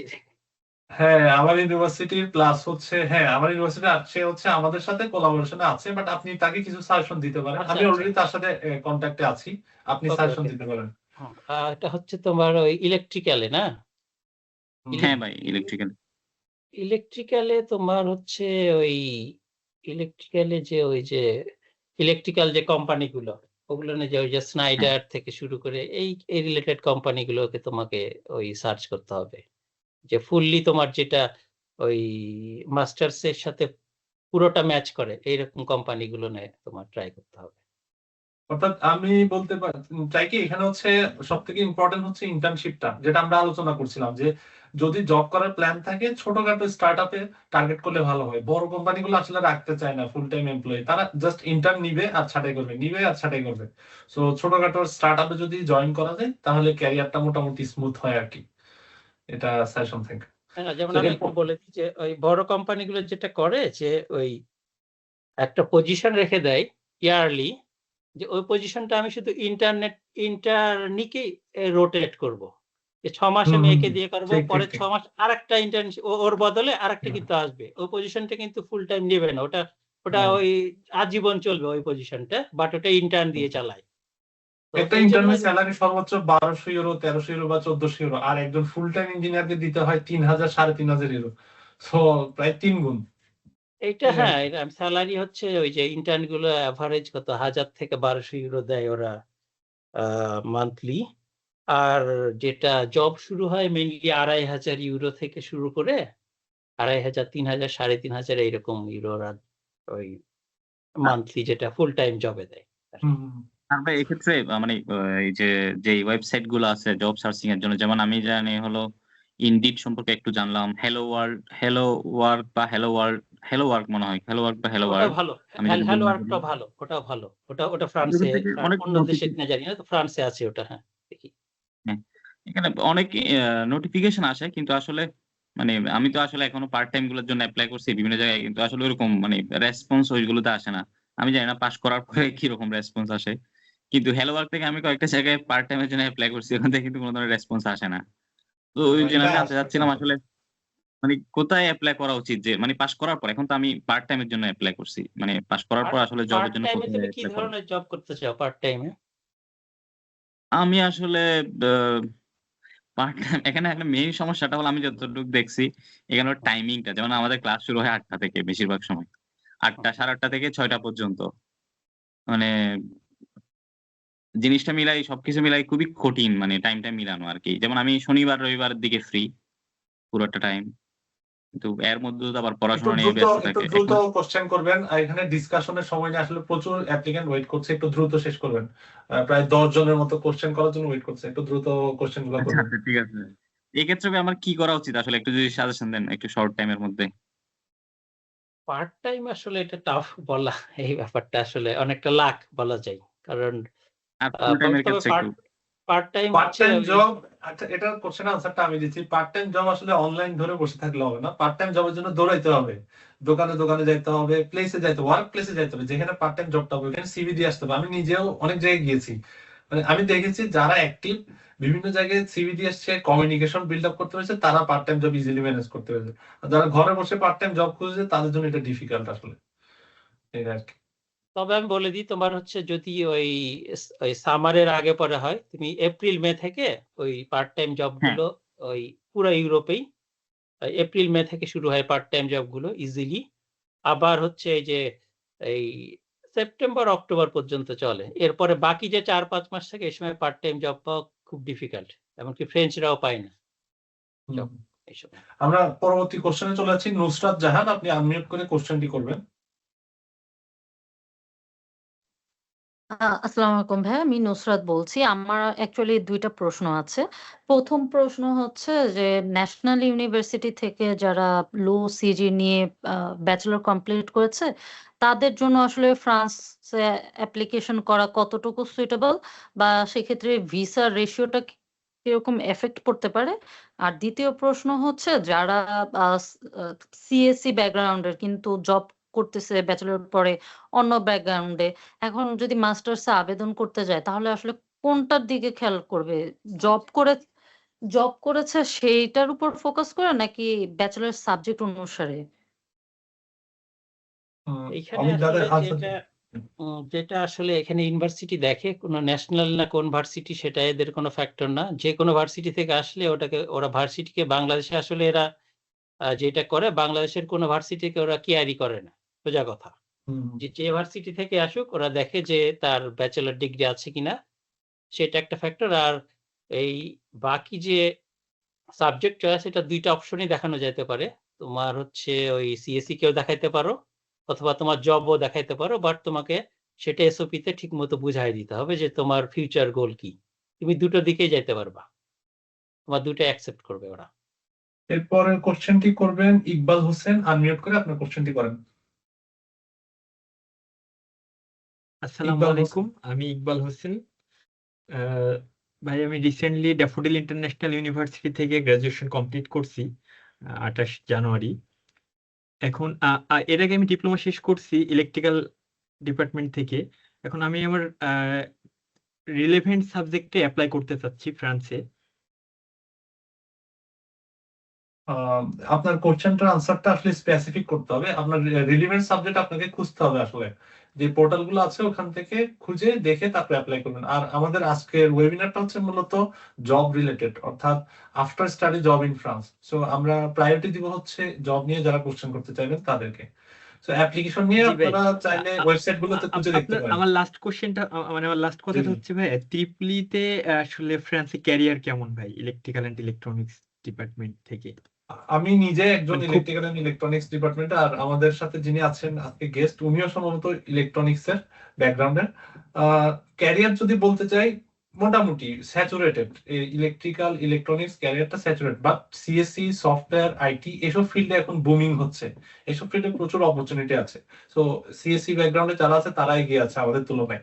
তো আমি নিজেও কিন্তু ইলেকট্রিক্যালের, বাট আমি এখন বর্তমানে এআই, মেশিন লার্নিং এগুলো নিয়ে কাজ করছি, অর্থাৎ আমি ইলেকট্রিক্যাল থেকে শিফট করে কম্পিউটার সায়েন্সে চলে এসেছি। সো এটা মাথায় রাখতে হবে, অর্থাৎ এআই কে ইন্টিগ্রেট করতে হবে নিজের মধ্যে, নিজের কাজের মধ্যে। এই জিনিসটা মাথায় রাখবেন। সো এরপরে কোশ্চেন আমরা চলে যাচ্ছি। বর্তমানে আর কি কি আছেন? জাহিদ হাসান, আপনি কি কোশ্চেন করেছিলেন? জাহিদ হাসান, আপনি এখনো হ্যান্ড রেজ করে আছেন। না ভাইয়া, আমি কোশ্চেন করিনি। হ্যাঁ, করতে পারেন। আসসালামু আলাইকুম ভাইয়া, আমি জাহিদ হাসান আকাশ। তো শুরুতে ভাইয়া সরি বলে নিচ্ছি, যেহেতু মানে টপিকের একটু বাইরে আমি কোশ্চেনটা করতেছি। বাট আমার কোশ্চেনটা ছিল হচ্ছে ভাইয়া ব্যাংক সলভেন্সি জিনিসটা নিয়ে। লাইক আমাদের বাংলাদেশে যেমন হয় যে কিছু টাকা জমলে আমরা একটা জমি কিনি বা একটা হচ্ছে কিছু কেনা হয়, আসলে ওইভাবে তো টাকা ফালায় রাখা হয় না। তো আমি ইনিশিয়াল বাজেট করছি হচ্ছে মনে করেন 25 লাখ টাকার মতো। তো এই টাকাটাকে আমি হচ্ছে সেভিংস অ্যাকাউন্টটা আছে আপাতত আমার স্পন্সরের, তো এটাকে কি আমার এফডিআর করে রাখতে হবে নাকি হচ্ছে, কারণ এখনই তো আসলে এখন থেকে ম্যাচুরিটি না দেখালে তো এম্বাসিতে আমার প্রবলেম হয়ে যাবে। আর মোস্ট অফ দ্য কেস হচ্ছে আমাদের ফাইন্যান্সিয়াল মানে ডকুমেন্টস এর কারণে ভিসার রিজেক্টটা একটু বেশি হয়। সো এই টাকাটাকে আমি সেভিংস অ্যাকাউন্টে নরমাল ট্রানজাকশন যেভাবে হচ্ছে এভাবে রাখবো নাকি এফডিআর করে ওইভাবে দেখালে বেটার হবে? এটার কোশ্চেনের আনসারটা আমি দিচ্ছি। স্পেসিফিক আসলে আমরা কোনো এভাবে সলিউশন দেওয়া ঠিক না আমার মতে, বাট এটা ডিপেন্ড করে আপনি কিভাবে প্রেজেন্ট করছেন। আর এখানে হচ্ছে ফাইন্যান্সিয়াল ডকুমেন্টস, এগুলো খুবই ক্রিটিক্যাল জিনিস। তো এই ডকুমেন্ট গুলো না দেখে আসলে আমি বলছি না, আপনি আমার সাজেশনটা নিন, ঠিক আছে? আপনি যেটা বেস্ট মনে হবে এক্ষেত্রে লয়ারের সাথে কথা বললে আমি মনে করি সবথেকে ভালো হয়। যেহেতু আপনারা প্রপার্টি নিয়ে রাখছেন, প্রপার্টিকে দেখাতে পারেন, প্রপার্টি দেখানো যায়, সেল দেখানো যায়, এফডিআর দেখানো যায়, বাট পুরোপুরি এফডিআর এর উপর ডিপেন্ডেন্ট হওয়া উচিত না। আমরা যতটুকু বলি সেটা হচ্ছে আপনার সেভিংস প্লাস এফডিআর একসাথে দেখাতে পারেন, কারণ এম্বাসি চায় আপনি টাকাটা কত দ্রুত ইউজ করতে পারবেন, ঠিক আছে? অর্থাৎ আপনার কাছে অ্যামাউন্টটা সাথে সাথে ইউজ করার মতো আছে কিনা সেভিংস অ্যাকাউন্টে, এটা দেখতে চাই, এবং সোর্স ক্লিয়ার কিনা, এই জিনিসগুলো তারা দেখতে চায়। সো সাপোর্টিং ডকুমেন্ট একসাথে ওভাবে প্রিপেয়ার করতে হবে। এই বিষয়ে আপনি লয়ারের সাথে কথা বলে সবথেকে বেশি ভালো হয়। জি ভাইয়া, আমার হচ্ছে আব্বু প্রবাসে থাকেন, তো হচ্ছে তার কাছ থেকে আমি মানে অল ডকুমেন্টস নিয়েছি, তার সিভিল আইডি প্লাস হচ্ছে তার স্যালারি স্টেটমেন্ট, এটা নিয়েও আছে সোর্স অফ ফান্ড। আর লিকুইড যেটা আছে ওটা হচ্ছে 25 লাখ টাকা হচ্ছে সেভিংস অ্যাকাউন্টে আছে। তো মানে এমবাসির কোনো রিকোয়ারমেন্ট আছে কিনা, যেমন অস্ট্রেলিয়াতে হচ্ছে ডিরেক্ট এফডিআর করতে বলে? আজকে আলোচনা করার টপিক না, আজকে টপিক হচ্ছে আমাদের after study in France. So আপনি পরবর্তীতে আমাদের ওয়েবসাইট চেক করতে পারেন, পরবর্তীতে আমার সিঙ্গেল সেশন আছে, এগুলো নিতে পারেন, ওখানে আমরা ডিটেইলস আলোচনা করতে পারবো। সো আমি পরবর্তী সানিয়া বলে দিই যে ওই যেটা জমি থাকে, জমিটা হচ্ছে অ্যাসেট ইভ্যালুয়েশন দেখাতে হয়, যে অ্যাসেট ইভ্যালুয়েশন ওই করার একটা সিস্টেম আছে, ওটা দেখাতে হয়। আর সেভিংস অ্যাকাউন্টে প্রবলেম হবে না, ওটা নিজের ফাদারের অ্যাকাউন্টেও দেখানো যায় অথবা নিজের অ্যাকাউন্টেও দেখানো যায়, নো প্রবলেম। আবার এক্ষেত্রে কিন্তু এফডিআর এ কিন্তু সমস্যা হয়, যে জমি দেখানো বা অ্যাসেট ইভ্যালুয়েশন, কিন্তু এখন রিসেন্টলি ক্যাম্পাস ফ্রান্স তারা নোটিশ দিয়েছে যে অ্যাসেট ইভ্যালুয়েশন না দেখাতে। এটা আমরা ইনফরমেশন পেয়েছি আর কি। না, আমি বলছি অ্যাসেট ইভ্যালুয়েশনটা, আমি বলি শোনো, অ্যাসেট ইভ্যালুয়েশনটা কিন্তু তোমার ওই যে ব্যাংক অ্যাকাউন্টে টাকা দেখানো লাগবে, ওটার প্লাস ওটা হচ্ছে এক্সট্রা সাপোর্ট দেয়। কিন্তু ওকে কিন্তু ওই যেটা লিকুইড অ্যামাউন্ট, ওটা কিন্তু মাস দেখাতে হবে, 3 থেকে 6 মাস দেখাতে হবে। লিকুইড অ্যামাউন্ট তো থাকবে, 6 মাস অ্যাকাউন্টে থাকতেই হবে টাকাটা। ওটা অপশনাল, দেখাতে পারে, না দেখালে কোনো সমস্যা নেই, বাট ম্যান্ডেটরি অ্যাকাউন্টে, সেভিংস অ্যাকাউন্টে টাকাটা থাকতে হবে, যে পরিমাণ টাকা তার খরচ হবে এটা থাকতে হবে মাস্ট। আচ্ছা, পরবর্তী কোশ্চেনে চলে যাচ্ছে আমরা। মাকসুদ, আপনি কোশ্চেন করবেন, আনমিউট করে। হ্যালো, জি, আমি ঢাকা ইউনিভার্সিটি থেকে মার্কেটিং এর উপরে ব্যাচেলর্স করেছি, আর সাথে আমার আইএলটিএস এ 8.5 আছে। তো আমি জানতে চাচ্ছিলাম যে ফ্রান্সে বিজনেস গ্রাজুয়েটদের যদি একটা মানে বিজনেস ফিল্ডে মাস্টার্স করা হয় তাহলে রিয়েলিস্টিক জব প্রসপেক্টটা কিরকম? ভাই আনসারটা দিবেন? আচ্ছা, আমি দিচ্ছি। হ্যাঁ, ফ্রান্সে আসলে বিজনেস ফিল্ডে জব অনেক ভালো, কারণ ইউরোপের মধ্যে কিন্তু সবচেয়ে ভালো বিজনেসে টোটাল করে হচ্ছে একটা ফ্রান্স আর ইউকে, এই দুইটা দেশই হচ্ছে বিজনেসে সবচেয়ে ভালো। তো এখানে ইউনিভার্সিটিও খুব ভালো ইউনিভার্সিটি আছে, দেখা যাচ্ছে যে ওয়ার্ল্ড র্যাঙ্কিংও অনেক ভালো। বাট বিজনেসে যে মেন প্রবলেমটা হবে, এইখানকার পোস্টগুলো নিয়ে হচ্ছে ফ্রান্সে জব করতে গেলে ল্যাঙ্গুয়েজ মাস্ট। তো ওই ফ্রেঞ্চ ল্যাঙ্গুয়েজে ফ্লুয়েন্ট হইতে পারলেই শুধুমাত্র আমি বলবো আসা উচিত, আদারওয়াইজ আমি নিষেধ করব। কারণ দেখা যাচ্ছে যে ওই অনেক স্কিমা আছে, তারপর হচ্ছে এডেক আছে। এই ইউনিভার্সিটি গুলো আসলে পাস করাও ইজি, এবং ওদের কিন্তু টিউশন ফি অনেক বেশি। দেখা যাচ্ছে যে বাংলাদেশি টাকা 30-40 লাখ টাকা সে টিউশন ফি নিবে বা তারও বেশি, বাট পাসও করা যাবে। বাট এরপরে সমস্যাটা হবে যখন জব পাইতে যায়, ওরা ফুললি ওই পজিশন গুলো হচ্ছে ওই লোকালের সাথে কমিউনিকেট করতে হয়, তো ফ্রেঞ্চ ল্যাঙ্গুয়েজ ফ্লুয়েন্ট হওয়া লাগে। দেখা যাচ্ছে বিয়ন্ড B2 লেভেলের ফ্লুয়েন্ট হওয়া লাগবে আর কি। তাহলে কিভাবে আপনি সাজেস্ট করছেন যে দেশ থেকে একটা প্রফিসিয়েন্সি নিয়ে আসার জন্য, নাকি ওখানে গিয়েও এটা রিয়েলিস্টিক্যালি পসিবল যে ডিগ্রি সময়টুকুতে অ্যাচিভ করা? ল্যাঙ্গুয়েজের জন্য আমি বলবো হ্যাঁ, যদি আসলে ইচ্ছা থাকে এই দেশ থেকে একটা সার্টিফিকেশন আনা উচিত বিয়নের।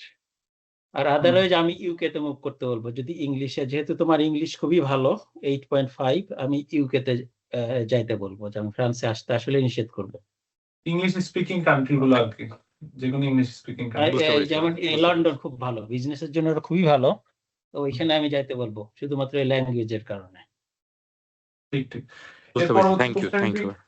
ধন্যবাদ আপনাকে। এর পরবর্তী কোশ্চেনটি করবেন নাসিম উদ্দিন। আনমিউট করে আপনি কোশ্চেনটি করতে পারেন,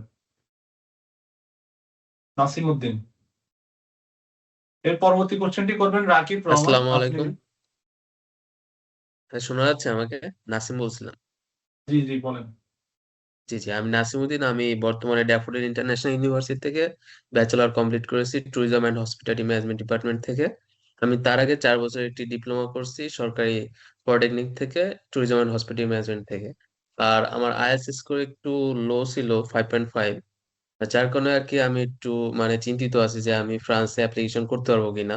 আর ক্যাম্পাস ফ্রান্সের যে সাবজেক্ট গুলো আছে, এই সাবজেক্ট গুলো ছাড়া কি অ্যাপ্লিকেশন করা যায় কিনা, এটা হলো আমার একটু অফ টপিকের কোশ্চেন ছিল। আর মেন কোশ্চেনটা ছিল ট্যুরিজম অ্যান্ড হসপিটালিটি ম্যানেজমেন্টের জব সেক্টরটা কেমন ফ্রান্সে আর কি। অমিত দাদা আনসার দিতে পারেন, যেহেতু আপনার ট্যুরিজম নিয়ে আইডিয়া আছে। ট্যুরিজম নিয়ে আইডিয়া আছে, আমি ইউরোপে গেছি, 10টা দেশে আমি ঘুরছি। তো ব্যাপার হচ্ছে যে আমি যেটা বলবো, হ্যাঁ ফ্রান্স অবশ্যই one of the best country for tourist. ইউরোপের সবচেয়ে বেশি ট্যুরিস্ট আসে হচ্ছে ফ্রান্সে, প্রায় 8 কোটির উপর ট্যুরিস্ট আসে বছর। এবং শুধু ফ্রান্স না, পুরো ইউরোপটাই ট্যুরিস্টের জন্য খুব ভালো। তো আমি সাজেস্ট করব ফ্রান্স অবশ্যই অ্যাপ্লাই করতে হবে। এর বাইরে যে ইস্টার্ন ইউরোপিয়ান কিছু কান্ট্রি আছে, ওগুলো না হচ্ছে ট্যুরিজমের উপর যে মাস্টার্স আছে, ওখানে চান্স পাওয়া অনেকটাই ইজি। যেমন ওই যে চেক, স্লোভানিয়া, স্লোভাকিয়া, তারপর ওই যে হাঙ্গেরি, এই দেশগুলো নে তুমি সাথে অ্যাপ্লাই করো, 4-5টা দেশে অ্যাপ্লাই করো, তুমি ইজিলি দেখবা তুমি পেয়ে যাচ্ছ চান্স। এর পরবর্তী কোশ্চেনটি করবে হচ্ছে রাকিব রহমান। আপনি আনমিউট করে কোশ্চেনটি করতে পারেন। আসসালামু আলাইকুম সানি ভাই। দাদা ভালো আছেন আশা করি। আমি টেক্সটাইল ইঞ্জিনিয়ারিং থেকে রিসেন্টলি গ্রাজুয়েট হয়ে বের হইছি। আইএলটিএস 6.5 আসছে। এখন আমি যে প্রবলেমটা ফেস করতেছি সেটা হচ্ছে রিসেন্টলি আমি অ্যাপ্লাই শুরু করছি, বাট টেক্সটাইল ইঞ্জিনিয়ারিং রিলেটেড সাবজেক্টটা পাওয়া পুরা হোল ইউরোপে আমি দেখতেছি একটা টাফ কল। আবার ফ্রান্স খুবই বিখ্যাত শ্যানেল, ডিওর, মানে লাক্সারি ব্র্যান্ডের জন্য। আমি এখন একটা দোটানার মধ্যে আছি, আমি এখন কোন কান্ট্রির জন্য অ্যাপ্লাই করব, বা ফ্রান্সের জন্যই যদি আমি অ্যাপ্লাই করি তাহলে কোন সাবজেক্ট ওয়াইজে আমার একটু বেশি গুরুত্বটা দেওয়া দরকার। লাইক আমি ইন্ডাস্ট্রিয়াল ইঞ্জিনিয়ারিংটা বেস্ট ম্যাচ পাইছি।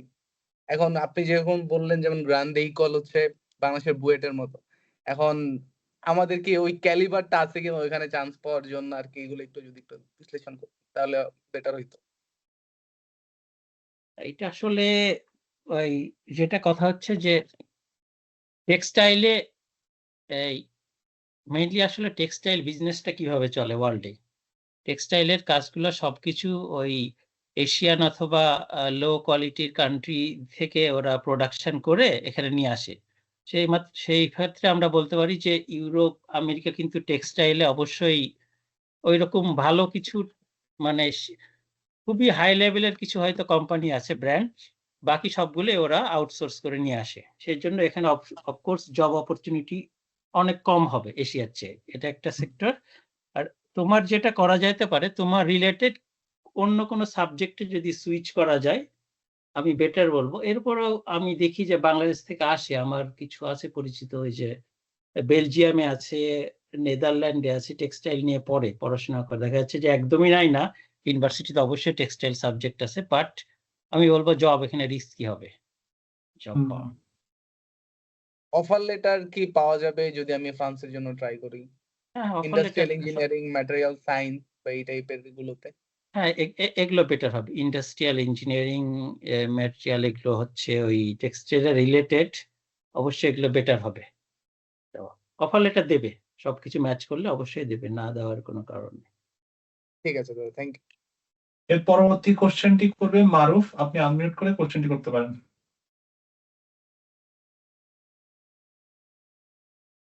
এর পরবর্তী কোশ্চেনটি করবে রয়, আপনি আনমিউট করে কোশ্চেনটি করতে পারেন। আসসালামু আলাইকুম, আমি খুলনা ইউনিভার্সিটি থেকে ফার্মেসিতে মাস্টার্স করেছি। তো আমার কোশ্চেন ছিল ভাইয়া যে ফার্মেসি রিলেটেড সাবজেক্টে ওখানে জব অপরচুনিটি কেমন ফার্মেসিতে, এবং হেলথ সায়েন্স বায়োটেকনোলজিতে জব অপরচুনিটিটা কেমন ফ্রান্সে। এবং সেকেন্ড কোশ্চেন ছিল যে আমি যেহেতু মাস্টার্স করেছি, আমার কি M1 অর শুধু M2 প্রোগ্রাম সিলেক্ট করাটা বেটার হবে নাকি 2 ইয়ার্স মাস্টার্স? দাদা আনসারটা দিতে পারেন। এই ক্ষেত্রে আমি বলবো তোমার জন্য সবচেয়ে ভালো ক্যারিয়ার হবে যে এখানে masters, 2 years masters of course better সবসময়। তো 1 ইয়ার্স মাস্টার্স হলেও খারাপ না, বাট তোমার জন্য সবচেয়ে ভালো হবে মাস্টার্স করে PhD তে কনভার্ট করা। এখানে সবচেয়ে ইজি হবে, কারণ এখানে বায়োটেক অথবা ফার্মেসি রিলেটেড অনেক অনেক ভালো রিসার্চ হয় ইউরোপে। এবং দেশ বললে আমি বলবো অফকোর্স ফ্রান্স একটা ভালো, তোমার সেক্টরের আমি দেশগুলো বলি, তোমার সেক্টরের দেশগুলো পুরো ইউরোপের ভালো কোম্পানি হচ্ছে নভো নর্ডিস্ক, তারপরে হচ্ছে মানে তোমাকে একটা হচ্ছে ওই যে ডেনমার্ক, নরওয়ে ওইদিকে, অথবা সুইজারল্যান্ড অথবা ফ্রান্স, এরা খুব ভালো কোম্পানি আছে এখানে, বিশেষ করে রিসার্চে। তুমি মাস্টার শেষে রিসার্চে কনভার্ট করা তোমার জন্য সবচেয়ে ভালো ক্যারিয়ার হবে আমি মনে করি। তো রিসার্চ সায়েন্টিস্ট বা অর্থাৎ মাস্টার শেষ করে কিন্তু সরাসরি রিসার্চ ইঞ্জিনিয়ার বা রিসার্চ ফার্মাসিস্ট বা এই ধরনের বায়োটেক রিসার্চ ইঞ্জিনিয়ার নাই, আবার ওটা হচ্ছে মাস্টার শেষ করে ওই রিসার্চ ইঞ্জিনিয়ার আর PhD কিন্তু অলমোস্ট সিমিলার এখানে জব ইউরোপে। তো ওই PhD কনভার্ট করা সবচেয়ে বেটার হবে এখানে। ঠিক। আচ্ছা, আমরা এর পরবর্তী কোশ্চেন, আচ্ছা জি আপনার কোশ্চেন থাকলে করতে পারেন, আরো কোশ্চেন থাকলে করতে পারেন। মাস্টার শেষ করে কি আমি সরাসরি তাহলে জব অপরচুনিটি আমার কম আমার ফিল্ডে? এই কোশ্চেনের আনসারটা আমি দিচ্ছি। না, জব অপরচুনিটি আছে, বাট হচ্ছে ওই রিসার্চ টাইপ জব এখানে সবচেয়ে বেশি, যে রিসার্চ ইঞ্জিনিয়ার হিসাবে। এটা এখানে আমি একটু অ্যাড করি। এখানে বিষয়টা হচ্ছে কি, এখানে কান্ট্রি ওয়াইজ আপনি যখন মাস্টার্স এর পর জবে অ্যাপ্লাই করবেন, আমি নিজে অ্যাপ্লাই করেছি, জবে অ্যাপ্লাই করেছি, এন্ট্রি লেভেলের জবগুলোতে তারা EU ক্যান্ডিডেট প্রেফার করে। অর্থাৎ নন EU যখন কোনো ক্যান্ডিডেট নিতে যাবে এন্ট্রি লেভেল পজিশন গুলোতে, তখন তাদেরকে এক্সট্রা ট্যাক্স দিতে হয় গভর্নমেন্টকে। তো সাধারণত তারা প্রেফার করে EU ক্যান্ডিডেট। তো এক্ষেত্রে আপনি চেষ্টা করবেন মিড লেভেলের জবগুলো। এই জন্য মিড লেভেলের জবে যেতে গেলে আপনার এক্সপিরিয়েন্স দরকার। যেমন দাদা প্রায় 10-15 বছরের জব এক্সপিরিয়েন্স আছে, এজন্য উনি মোটামুটি এগিয়ে অন্যদের তুলনায়। তো এক্ষেত্রে সবাই করে কি, সাধারণত PhD তে এন্ট্রি নেই, PhD তে 4 বছর 3 বছর একটা এক্সপিরিয়েন্স হয়ে যায়, তখন মিড লেভেলের পজিশন গুলোতে জবে সরাসরি ট্রাই করতে পারে। এটা না, ইউরোপের PhD গুলো অনেক কম, মাত্র 3 বছরে হয়ে যায়, এই জন্য অনেক ওটাকে এবং জব হিসেবে কাউন্ট করে। PhD তে স্যালারিও ভালো এখানে, এবং ওটাকে জব হিসেবে কাউন্ট করে। তো আপনার আর কোনো কোশ্চেন আছে? আচ্ছা, আমরা পরবর্তী কোশ্চেনে চলে যাচ্ছি। মিস্টার ফখরুল ইসলাম, আপনি কোশ্চেনটি করবেন, আনমিউট করেন। আসসালামু আলাইকুম ভাইয়া, আমি হচ্ছে যে ভাইয়া মার্কেটিং এ হচ্ছে যে আমার গ্রাজুয়েশন করছি। তারপর হচ্ছে যে আমি মার্কেটিং বা সেলস এ হচ্ছে আমি জব করছি আর এক্সপেরিয়েন্স আর কি। এখন হচ্ছে আমি হচ্ছে সাপ্লাই চেনে হচ্ছে যদি মুভ করতে চাই, এটা কি ভালো হবে এরকম সাবজেক্ট যদি চুজ করি? কারণ আমি মাইনর হচ্ছে সাপ্লাই চেনে ছিল, কিন্তু আমার জব এক্সপিরিয়েন্স হচ্ছে মার্কেটিং রিলেটেড আর কি। এইটা অনেকটা সিমিলার, আমি অলরেডি ওই বিজনেস রিলেটেড আমি দিয়েছি। এখানে জব হবে, বাট প্রবলেম হয়ে যাবে ল্যাঙ্গুয়েজে, তো ল্যাঙ্গুয়েজটা কমপ্লিট করে আসতে হবে। এটাই হচ্ছে বলবো এখানে। হ্যাঁ, সাবজেক্ট রিলেটেড হলে চান্স পাওয়া খুব একটা ঝামেলা হবে না, ওরা অফার লেটারও দিয়ে দিবে, তা আমি বলবো যে ল্যাঙ্গুয়েজটা যে দেশে আসুক সে ল্যাঙ্গুয়েজটা যেন দেশ থেকে হ্যাঁ শিখে আসতে হবে। আমার একটা কমিউনিকেশনটা আসলে খুবই ভাই গুরুত্বপূর্ণ। সাপ্লাই মার্কেটিং, চেনের মধ্যে যেরকম ম্যানেজমেন্ট এসব সাবজেক্টে কিন্তু কমিউনিকেশনটা খুবই গুরুত্বপূর্ণ। এই জন্য ল্যাঙ্গুয়েজটাকে তারা প্রেফার করে আর কি। ইন্টারভিউর সময় তারা লিখে দেয়, জব সার্কুলার লিখে দেয় যে মিনিমাম এই লেভেলের ফ্রেঞ্চ লাগবে। এবং ইন্টারভিউটা নিবে ওরা, ওই দেখা যাচ্ছে ফ্রান্সে হলে ফ্রেঞ্চ ল্যাঙ্গুয়েজে ইন্টারভিউ নিবে, ইংলিশ ওরা নিবে না কিন্তু ইন্টারভিউ। থ্যাংক ইউ ভাই। তো এর পরবর্তী কোশ্চেন হাসিবুল হক ইমন, আপনি কি আছেন? আপনি হ্যান্ড রেজ করেছেন। এরপর হচ্ছে মারুফ। Thank you. হ্যাঁ, হ্যাঁ শুনতে পাচ্ছেন? কোশ্চেন করতে পারেন। হ্যাঁ হাসিবুল থ্যাংক হক ইউ। ইমন, আপনি কোশ্চেন করতে পারেন। আচ্ছা, আমি হচ্ছে বেসিক্যালি ইউনিভার্সিটি অফ স্ট্রাসবার্গে হচ্ছে অফার লেটার পেয়েছি ইএমজিএম স্কলারশিপ, মানে ইরাসমাস মুন্ডাসের সেলফ ফাইন্যান্স। এইবার হচ্ছে ওদের কনসোর্শিয়ামেই হচ্ছে ফান্ডিংটা পাইনি ইউরোকালচার প্রোগ্রামে। এখন ওরা আমাকে কিছু কোঅর্ডিনেট শেয়ার করেছে যদি লোকাল কোনো গ্র্যান্ট এমবাসি রিলেটেড বা ক্যাম্পাস ফ্রস্টের ওয়েবসাইটে গিয়ে আদার গ্র্যান্টস গুলো চেক করতে। আমি ক্যাম্পাস ব্রসের বা অন্যান্য ইউনিভার্সিটি রিলেটেড ওয়েবসাইট গুলোও চেক করতেছি স্ট্রাসবার্গের।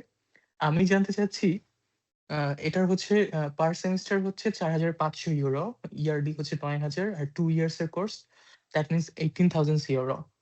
আমাকে জাস্ট মোবিলিটি গ্র্যান্ট ওরা অফার করেছে, সেটা হচ্ছে সেকেন্ড সেমিস্টার থেকে প্রবাবলি আমার 3টা দেশে যেতে হতে পারে বা 3টা ইনস্টিটিউশনে পড়তে হতে পারে, এবিসি ট্র্যাকও হতে পারে, মানে অ্যাটলিস্ট সেকেন্ড সেমিস্টারে আমাকে অন্য একটা দেশে যেতে হবে। আমি জানতে চাচ্ছি যদি আমি সেকেন্ড সেমিস্টার পর্যন্ত নিজের সেলফ ফাইন্যান্সে সার্ভাইভ করতে পারি, তাইলে কি is there any chance after second semester থেকে যে আমি এটা করতে পারবো কিনা? অল দো সেলফ ফাইন্যান্স করা আমার জন্য খুবই ডিফিকাল্ট, কারণ এটা খুবই এক্সপেন্সিভ। সো আমি অমিত দাদা আর সানি ভাইয়া দুজনের কাছে একটু জানতে চাচ্ছিলাম যে কি করা যেতে পারে। দাদা দিতে পারেন। অবশ্যই আমি বলবো প্রোগ্রামটা অনেক ভালো। আমি যেটা দেখছি যে প্রোগ্রাম ভালো। এবং স্ট্রাসবুর্গ শহরটাও সুন্দর। আমি ওখানে ছিলাম 3 দিন, আমি জানি। ওটা ইউরোপিয়ান কি বলে, নোয়েল ক্যাপিটাল বলে, মানে ওই যে ক্রিসমাস ক্যাপিটাল বলা হয়। সুন্দর। ওটা হচ্ছে একমাত্র শহর যেটা জার্মান আর ফ্রান্সের মিক্সড। ওই শহরের লোকজন জার্মানও কথা বলে, আবার ফ্রেঞ্চও কথা বলতে পারে। এটা একটা ভালো দিক। আর যেটা আমি বলবো, হ্যাঁ ওটা করা যাবে, যে ছুটিগুলো থাকবে, ছুটির সময় ফুল টাইম জব করলে ওই টাকা ম্যানেজ করা সম্ভব। বাকি টাকা আমি মনে করি। এক্ষেত্রে আমি একটু জাস্ট আরেকটু অ্যাড করতে চাচ্ছিলাম, সরি। হ্যাঁ সানি ভাই আপনি বলেন, তারপর বলছি। আমি বলতে চাচ্ছিলাম হচ্ছে কি, আপনি যেহেতু এখন ফান্ডিং পাননি, ফান্ডিংটা খুবই ইম্পর্টেন্ট ইরাসমাসের ক্ষেত্রে, কারণ ইরাসমাসের টিউশন ফিটা খুব হাই, আমরা যতটুকু জানি। সো ফান্ডিং এর জন্য আপনি চেষ্টা করতে পারেন ইউনিভার্সিটি বেস কোনো স্কলারশিপ আছে কিনা, যেমন আইডেক্স কিংবা হচ্ছে গ্রাজুয়েট স্কলারশিপ, এগুলো আছে কিনা। আপনার প্রোফাইলকে শো করে তাদের সাথে যোগাযোগ করেন, কোলাবোরেট করেন, করে দেখেন যে কোনো ধরনের একটা ফান্ডিং ম্যানেজ করা গেলে আপনার টিউশন ফিটা দিতে ইজি হবে। এটা একটা। আর পার্ট টাইম জব করে কিন্তু এই ফিটা আপনি দিতে পারবেন না। পার্ট টাইম জব করে আপনি হাইয়েস্ট লিভিং কস্ট ম্যানেজ করতে পারবেন, কিন্তু টিউশন ফি দেওয়া ইম্পসিবল, খুবই ডিফিকাল্ট। হ্যাঁ বলতে পারেন এবার। জি, থ্যাংক ইউ সো মাচ। আর এর মধ্যে আমি হচ্ছে ক্যাম্পাস ফ্রসেতে আমি A1.1 ফ্রেঞ্চ ল্যাঙ্গুয়েজে আমি করেছি, যদিও কন্টিনিউ করতে পারি নাই। তো এছাড়া আমি ডিওলঙ্গিতে আমার মোর দ্যান 800 ডেজ একটা স্ট্রিক আছে ফ্রেঞ্চ শেখার, নিজে শেখার। তাছাড়া আমি ইউরোকালচার যে প্রোগ্রামে আমার বেসিক্যালি আমি ইন্টারন্যাশনালি আমার কিছু এক্সপোজার আছে। আমি সাউথ কোরিয়া, ইন্দোনেশিয়া, চায়নাতে আর হচ্ছে সিঙ্গাপুরে হচ্ছে আমার এই কি বলে মিউজিয়াম সেক্টরে আমি অ্যাকচুয়ালি অ্যাক্টিভলি কাজ করেছি। আমি প্রফেশনালিও প্রায় 4 বছরের বেশি এক্সপেরিয়েন্স আছে। সো এই প্রোগ্রামটা আমার জন্য খুব অ্যালাইন্ড। আমি যেটা ভাবতেছি যে যদি আমি ফার্স্ট সেমিস্টার নিজের ফান্ডিং এ যাই, সেকেন্ড সেমিস্টার থেকে এটা কতটা আমার জন্য ফিজিবল হবে। আর আরেকটা জিনিস একটু জানতে চাচ্ছিলাম যে আমি আইডেক্স এর ব্যাপারে সানি ভাইয়ের কিছু ভিডিও দেখেছি, অনেকগুলো ইনফরমেশন আমি ওনার ভিডিও থেকেই পেয়েছি। আর হচ্ছে যে যদি আমি সেকেন্ড সেমিস্টারে যেটা বললেন লিভিং কস্টটা ম্যানেজ করা, স্ট্রাসবার্গে হচ্ছে মিনিমাম খরচ ইউরোকালচার ওয়েবসাইটে দেখাইছে হচ্ছে 800 ইউরো করে মিনিমাম লাগে। সো খরচটা কি এর মতোই থাকতে পারে? আমি যদি খুব ফ্রুগাল লিভিং করি সেক্ষেত্রে কি আরেকটু কমতে পারে? এটার ব্যাপারে একটু জানতে চাচ্ছিলাম। অমিত দাদা আনসার দিবেন?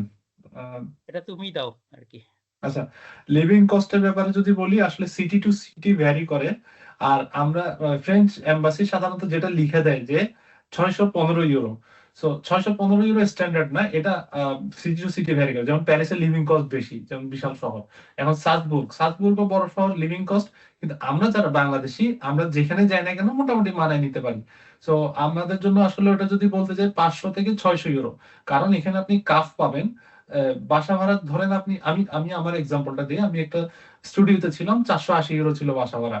ওখান থেকে আমি কাফ পেতাম প্রায় 200 ইউরোর মতো। তো দেখা যেত কি আমার বাসা ভাড়া পড়ছে 280 ইউরো। তো এদিক থেকে আপনি কিছুটা সেভ করে নিয়ে আসতে পারবেন। তো আপনার মান্থলি খরচ হয়তো বা 500 ইউরো পড়বে, এটা আর কি। আর আর কি কোশ্চেন ছিল যেন? হ্যাঁ, এটাই। আচ্ছা ভাই, আমি থ্যাংক বলি ইউ। যে একমাত্র কিন্তু হ্যাঁ, ফ্রান্সই একমাত্র দেশ যে কিন্তু লিভিং কস্টের 1/3 কিন্তু গভর্নমেন্ট দেয়, এটাকে কাপ বলে। ওটা যে কোনো স্টুডেন্টকেই ওরা হচ্ছে বাসা ভাড়া যেটা হবে তার 1/3, অ্যারাউন্ড 1/3 কিন্তু গভর্নমেন্ট থেকে দেয়। এবং আরেকটা অপশন আমি বলবো, ওখানে শেয়ারিং এ যদি থাকা যায়, দেখা যাচ্ছে যে শেয়ারিং হাউজিং হলে আরেকটু কম পড়ে। এভাবে 200-100 ইউরো সেভ করা যায় আর কি। 500-600 enough, 500-600 is enough. But properly plan করতে হবে, যে ফাইন্যান্সিয়াল ব্যাকআপ থাকতে হবে। পুরোপুরি যে এখানে এসে সব ম্যানেজ করব এ ধরনের চিন্তা করে আসলে হবে না। ব্যাকআপ রেখে আসতে হবে, মিনিমাম এক সেমিস্টারের ব্যাকআপ নিয়ে আসতে হবে। এখানে এসে হ্যাঁ অপরচুনিটি অবশ্যই আছে, বাট ব্যাকআপ নিয়ে আসতে হবে। কারণ স্টুডেন্টরা আমরা দেখেছি এখানে এসে বিপদে পড়ে যায়, তখন কি করবে কিছু বুঝে উঠতে পারে না। তো এটা ফাইন্যান্সিয়াল ঠিক আছে প্ল্যানিংটা ভাই, আমি খুবই জাস্ট ইম্পর্টেন্ট। আরেকটা কোয়েশ্চেন আস্ক করব, সুযোগ পেয়েছি তাই। খুবই শর্টে জিজ্ঞেস করতেছি, সেটা হচ্ছে যে আম, এই প্রোগ্রামটার টিউশন ফি হচ্ছে পার semester 4500 euro. In that case আমি যদি ফ্রান্সে অনেক প্রোগ্রাম আছে মাত্র 250 ইউরো করে থাকে, তো আমি যদি ফার্স্ট সেমিস্টারে বা ইন দ্য মিন টাইম যদি অ্যাপ্লাই করে অন্য একটা অফার লেটার গ্যাদার করতে পারি যেটা টিউশন ফি খুবই কম, এন্ড আমি এটা দিয়ে চলে গেলাম, পরে কি আমি সেটা সুইচ করতে পারবো ইউনিভার্সিটি ওইখানে গিয়ে? আপনি ওটা কোনো ফ্যাক্টর না। যদি অন্যটাই যদি ওই আমি বলবো যদি চান্স পাই, অফকোর্স সেকেন্ড সুইচ করতে এক্ষেত্রে পারবো। আমার একটা মতামত আছে, সেটা হচ্ছে ফার্স্ট ইয়ার কমপ্লিট না করলে সাধারণত সেকেন্ড অন্য কোনো ইউনিভার্সিটি অফার লেটার দেয় না। মানে তারা প্রিভিয়াস ইয়ারে আইএনই নাম্বার জেনারেট হয়, ফ্রান্সে এন্ট্রি করার পর একটা আইএনই নাম্বার জেনারেট হয়। তো ওই আইএনই নাম্বারের থ্রুতে আপনার প্রিভিয়াস হিস্টোরি তারা জেনে যাবে যে আপনি কোথায় এনরোলড আছেন। তো আপনাকে অ্যাটলিস্ট ওখান থেকে পাস করতে হবে, পরীক্ষা দিয়ে ট্রান্সক্রিপ্টটা ওখানে জমা দিতে হবে অন্য ইউনিভার্সিটিতে, না হলে আপনাকে অফার লেটার দিবে না। M1 বলে, M1 এর রেজাল্টটা লাগে। M1 এর রেজাল্ট কিন্তু ওরা মাস্ট দেখবে, ওই মানে ফার্স্ট যেটা ইয়ারের রেজাল্টটা। থ্যাংক ইউ ভেরি আচ্ছা, মাচ ভাই। আমরা অনেক ভালো পরবর্তী লাগলো। কোশ্চেনে চলে যাচ্ছি। জাহিদ হাসান আকাশ, আপনি হ্যান্ড রেজ করে আছেন অনেকক্ষণ ধরে, আপনি চাইলে কোশ্চেন করতে পারেন আনমিউট করে। এর পরবর্তীতে আছেন হচ্ছে হাসিবুল হক, আপনি কোশ্চেন করলেন। মারুফ আছেন? এরপর তানভীর কোশ্চেন করতে পারেন। হ্যালো, আসসালামু আলাইকুম। জি হ্যাঁ, শুনতে পাচ্ছি। হ্যালো, শুনতে পাচ্ছেন? আচ্ছা, আমি জি, জি, আসলে দুইটা কোশ্চেন করবো। হ্যাঁ, আপনারা বলছিলেন যে আপনার ট্যাক্স রিটার্ন জমা দিতে হবে 3 ইয়ার্স এর জন্য। এটা কি ট্যাক্স রিটার্ন সার্টিফিকেট, নাকি অ্যাকনলেজমেন্ট স্লিপ, নাকি অ্যাসেসমেন্ট কপি জমা দিব? এটা ফার্স্ট কোশ্চেন। আর সেকেন্ড কোশ্চেন, যে ভাইয়া বললেন যে অ্যাপ্রেন্টিসশিপ, যেটা আপনার ইন্ডাস্ট্রি বেসড জব, এটা কি আমার স্টাডি চলাকালীন, মানে যদি আমার ইউনিভার্সিটি অফার না করে তাহলে কি আমি কোনো ম্যানেজ করতে পারবো কিনা, বা এটা কতটা ভিজিবল, ম্যানেজ করা পসিবল কিনা? বা আমি ধরেন A1 বা A2 লেভেল ল্যাঙ্গুয়েজ কমপ্লিট করলাম, সেক্ষেত্রে ওটা ইউনিভার্সিটি না হলে ওটা হবে না, কারণ ওটা ইউনিভার্সিটি থেকে ম্যানেজ করে দিবে ওরা। তো ওটা ইউনিভার্সিটিতে পড়াশোনা চালাইতে হবে, না হলে ওই অ্যাপ্রেন্টিসশিপ ওরা দেবে না। ও আচ্ছা, আর যদি এরকম হয় দেন কোনো industry base part time job manage করলাম, সেটা কি খুব বেশি? এটাতে এই আনসারটা একটু আমি অ্যাড করছি কিছু। আমার ফ্রেন্ড সে অ্যাপ্রেন্টিসশিপ করছে বর্তমানে, আমার ইমিডিয়েট ফ্রেন্ড, মানে আমি যেখানে মাস্টার্স করেছি সে ওই মাস্টার্সটা শেষ করে অ্যাপ্রেন্টিসশিপে ভর্তি হয়েছে। সো আমি ওর এক্সপেরিয়েন্সটা শেয়ার করছি। প্রথমে হচ্ছে আপনাকে আগে অ্যাডমিশন পেতে হবে, বাট অ্যাপ্রেন্টিসশিপ বাংলাদেশ থেকে নিয়ে আসা যায় না। মিনিমাম 1 বছরের বাংলাদেশি স্টুডেন্টদের জন্য আর কি, এখানে 1 বছরের একটা মাস্টার্স করতে হয়। এরপর মাস্টার্সের পর স্টুডেন্টরা সাধারণত অ্যাপ্রেন্টিসশিপে যায়। প্রথমে ইউনিভার্সিটি থেকে অফার লেটার পেতে হবে। অফার লেটার পাওয়ার পর আপনাকে কোম্পানি খুঁজতে হবে, মানে কোন কোম্পানি আপনাকে স্পন্সর করবে, ওই কোম্পানি থেকে অফার পেতে হবে। ওই কোম্পানি আপনাকে টিউশন ফি টি সব প্রোভাইড করবে, পাশাপাশি কোম্পানিতে আপনি কাজও করতে পারবেন এবং মান্থলি একটা স্যালারি পাবেন। এটা হচ্ছে টোটাল অ্যাপ্রেন্টিসশিপ সিনারিও। এটা 1-2 বছরের হয়ে থাকে সাধারণত অ্যাপ্রেন্টিসশিপ গুলো। আচ্ছা, আরেকটা প্রশ্ন যেটা হচ্ছে আপনার ইন্ডাস্ট্রি বেসড যে পার্ট টাইম জব গুলো থাকে, লাইক যেটা বাংলাদেশে হয় পার্ট টাইম ইন্টার্নশিপ থাকে, যদি এটাতে ইন্টার্নশিপ একটা থাকবেই, বাট আমি যদি আলাদা করে কোনো পার্ট টাইম জব ম্যানেজ করতে পারি বা করা পসিবল কিনা এটা জানতে চাচ্ছি আসলে। দাদা বলবেন এই কোশ্চেনের এটা আনসারটা? আসলে অনেক টাফ ইন্ডাস্ট্রিতে ওই পার্ট টাইম, মানে একটা অসম্ভবই বলা যায় আর কি। রিসার্চ পজিশন হিসেবে কোনো ল্যাবে এটা ম্যানেজ করা পসিবল? ল্যাবে পসিবল, ল্যাবে ইন্টার্নশিপ পেতে পারেন। 3 মাসের ছোট ছোট ইন্টার্নশিপ থাকে, 3 মাস 6 মাস, এই 2 ধরনের ইন্টার্নশিপ গুলো পাওয়া যায়। কি পেইড হয় নাকি আনপেইড থাকে? এটা পেইড হবে, এবং এটা শুধুমাত্র ওই যে সামারের যে ভ্যাকেশন থাকে 3 মাসের, ওই সময় এটা পাওয়া যায়। ল্যাবের গুলো হচ্ছে 600 থেকে 800 ইউরো, 600 থেকে 800 ইউরো, আর ইন্ডাস্ট্রি গুলো হচ্ছে 1000 থেকে 1200 ইউরো স্যালারি মান্থলি।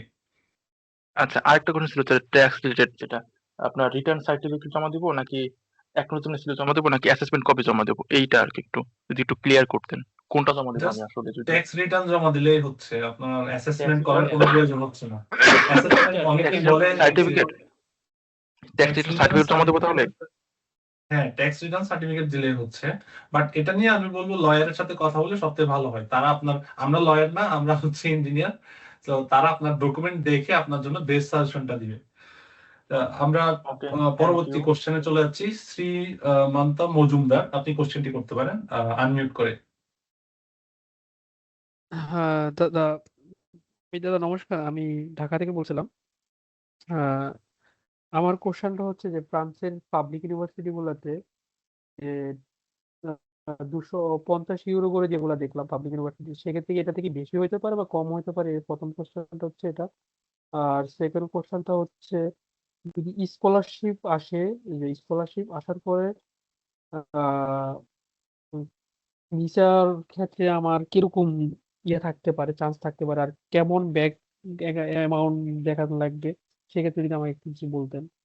আমি হচ্ছে ইকোনমিক্স ডিপার্টমেন্ট থেকে, আমার সিজি হচ্ছে 3.52, এখন আইএলটিএস এর জন্য প্রিপারেশন নিচ্ছি। সো আর আমি কি এমওআই দিয়ে কি স্কলারশিপ পাওয়ার কোনো সম্ভাবনা আছে? যদি এই বিষয়ে একটু বিস্তারিত আমাকে বলতেন। আসলে স্কলারশিপটা তো ফুললি ডিপেন্ড করে ওই ইউনিভার্সিটির উপর। ওরা রিকোয়ারমেন্ট দিয়ে দেয় যে এই জিনিসগুলো হলে আমি স্কলারশিপ পাবো, সো ডাইরেক্টলি রিকোয়ারমেন্টে দেখতে হবে। সো বাট এমওআই দিয়ে আসলে এটা কঠিন। স্কলারশিপ মানে ওরা কিন্তু আইএলটিএস অলমোস্ট বলা যায় যে মাস্ট লাগেই স্কলারশিপে। আর যেটা টিউশন ফি, হ্যাঁ, যেগুলো গভর্নমেন্ট ভার্সিটি কত ম্যাক্সিমাম 300-র মধ্যেই হয় আর কি, ওগুলো ইয়ারলি 300 ইউরো পড়ে। ওইগুলোতে আসতে পারলে ভালো, 300 ইউরো 250 ইউরো ওগুলোতে আসতে পারলে ভালো, তাহলে এক্সট্রা হ্যাসেল থাকে না যে টিউশন ফি দিতে হবে, হাই টিউশন। তো আপনাদের আশা করি কোশ্চেন সবার শেষ হয়েছে। আমরা আমাদের দীর্ঘ সেশনটি এখানে শেষ করছি। তার আগে আমি কিছু বলতে চাই। আমরা ইতিমধ্যে কিছু মেন্টরিং সেশন চালু করেছি, অর্থাৎ আমাদের হায়ার স্টাডি অ্যাব্রোডের পক্ষ থেকে, এবং আমরা এখানে প্রেজেন্ট করছি আমাদের এই যে এটি হচ্ছে আমাদের ওয়েবসাইট www.asansani.com, লিখে সার্চ দিলে আপনারা আমাদের ওয়েবসাইটে পৌঁছে যাবেন। আমরা মেইনলি মেন্টরিং করছি, যারা এই যে আজকে অনেক কোশ্চেনের আনসার পেলেন আপনারা, 1-to-1 সেশন নিচ্ছি আমরা যারা পিএইচডি করছি, বাইরে পড়াশোনা করছি। তো আমরা ক্লাস রেখেছি কিছু অনলাইন সেশন, এই যে আপনাদের কোশ্চেন গুলো আনসার দেওয়া, 1-to-1 সলিউশন দেওয়া, এগুলো নিয়ে বিভিন্ন কোর্সও আছে, হায়ার স্টাডি রিলেটেড কোর্স। তো এই সংক্রান্ত ডিটেলস জানতে কিংবা আমাদের মেন্টরদের সাথে সেশন নিতে আপনারা আমাদের ওয়েবসাইটে ঘুরে আসতে পারেন www.asansani.com থেকে। সো ধন্যবাদ সবাইকে আমাদের after study journey or after study opportunity in ফ্রান্সের ওয়েবিনারে থাকার জন্য, এবং ধন্যবাদ অমিত সাহা দাদাকে আজকের ওয়েবিনারে উপস্থিত থাকার জন্য। তো আশা করি সবাই ভালো থাকবেন, সুস্থ থাকবেন, এবং পরবর্তীতে দেখা হবে অন্য কোনো সেমিনারে বা ওয়েবিনারে। এবং সবশেষে অমিত সাহা দাদার কাছ থেকে কিছু কথা আপনার অ্যাপ্লিকেন্টদের উদ্দেশ্যে।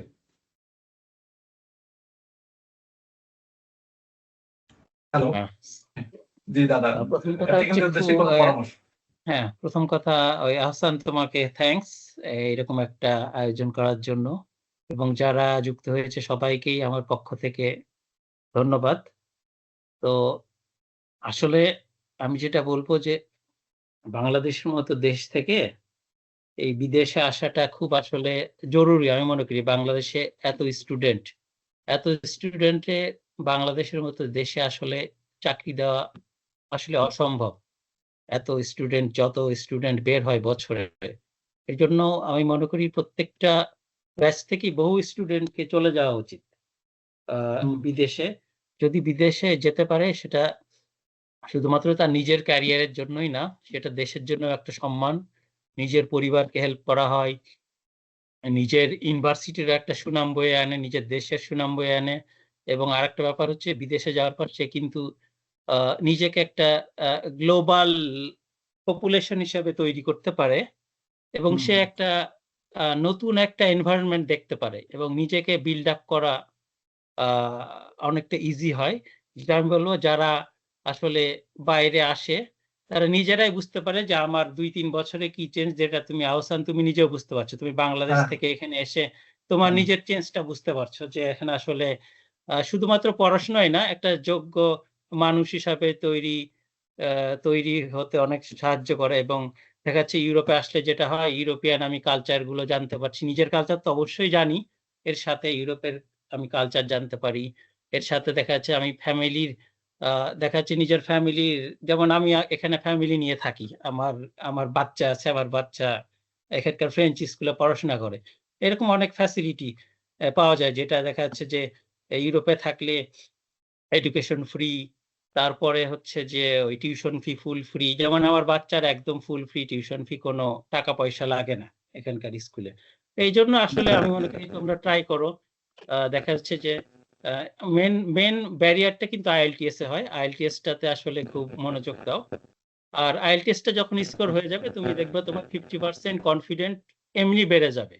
বাকিটা দেখবা তোমরা অ্যাপ্লাই করলে দেখবা যে মানে চান্স হবেই। আমরা মনে করি যে আমি জাতীয় বিশ্ববিদ্যালয়ে পড়ছি, আমার মনে হয় হবে না, আমি ক্লাসের ফার্স্ট বয় না, আমার দেখা যাচ্ছে সিজি 3 এর নিচে, আমার মনে হয় হবে না। সিজি 3 এর নিচেও এখানে আমি বললাম তো যে ইউরোপ আমেরিকায় বাংলাদেশের ইউনিভার্সিটি গুলোকে গণেই না, সোজা কথা। এমনকি আমার মনে করি বুয়েটকে ওরা গণে না, বুয়েটকে ওরা চিনা কিনা সন্দেহ আছে, এইরকম ব্যাপারটা। এখানকার সিস্টেমটা এরকম, এরা এবং সবাইকে ইকুয়াল ভাবে দেখে, সবাই ইকুয়াল, এবং এরা জানে যে আমার এখানে না জেনেই আসবে, এবং এরা ওইভাবে তৈরি করে নেয়। এবং যে ভালো দেখা যাচ্ছে পরিশ্রম করবে, তার জন্য অবশ্যই সারা ওয়ার্ল্ড খোলা। এবং আমি সবার ফিউচার, খুব ভালো একটা ফিউচার কামনা করি, এবং সবাই ট্রাই করো।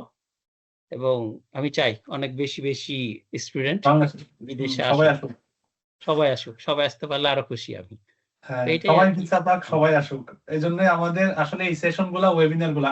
আর এখানে আমি একটা বিষয় অ্যাড করি, আমি কিন্তু এরকম একটা ওয়েবিনার থেকেই কিন্তু বাইরে হায়ার স্টাডি প্রিপারেশন শুরু করেছিলাম, ঠিক আজকে থেকে 2021 সালে। আমারও জার্নিটা এমনই ছিল। 21 সালে একটা ওয়েবিনার দেখছিলাম, ইনফরমেশন পেলাম ফ্রান্স সম্পর্কে, স্কলারশিপ সম্পর্কে, নিজে নিজে অ্যাপ্লাই করলাম, এরপর 22-এ চলে এলাম। সো আমারও জার্নিটা শুরু হয়েছিল একটা ওয়েবিনারের মাধ্যমে। এই কারণে আমি নিয়মিত ওয়েবিনার করছি, যাতে সবার কাছে ইনফরমেশন গুলো পৌঁছে যায়, এবং নিজে থেকেই সবকিছু আবেদন করে জব কালচার জেনে এবং প্রিপারেশন নিয়ে সবাই আসতে পারে। তো এই থাকবে সবার প্রতি আমার অনুরোধ আর কি, যে আপনারা বেশি বেশি ইনফরমেশন শেয়ার করেন, নিজে যা জানেন তা অন্যদের সাথেও শেয়ার করেন। তো ধন্যবাদ অমিত শাহ দাদাকে, এবং ধন্যবাদ সকল পার্টিসিপেন্টদেরকে। দেখা হবে অন্য কোনো ওয়েবিনারে। আমার হোয়াটসঅ্যাপ গ্রুপের লিংক দেওয়া আছে, কিংবা আমাদের ওয়েবসাইট দেওয়া আছে, আপনারা চাইলে ইনফরমেশন গুলো ওখান থেকেও পেতে পারেন, কিংবা আমার ইউটিউব চ্যানেলেও এই ভিডিও রেকর্ডটি থেকে যাবে। তো আশা করি সবাই ভালো থাকবেন। আল্লাহ হাফেজ।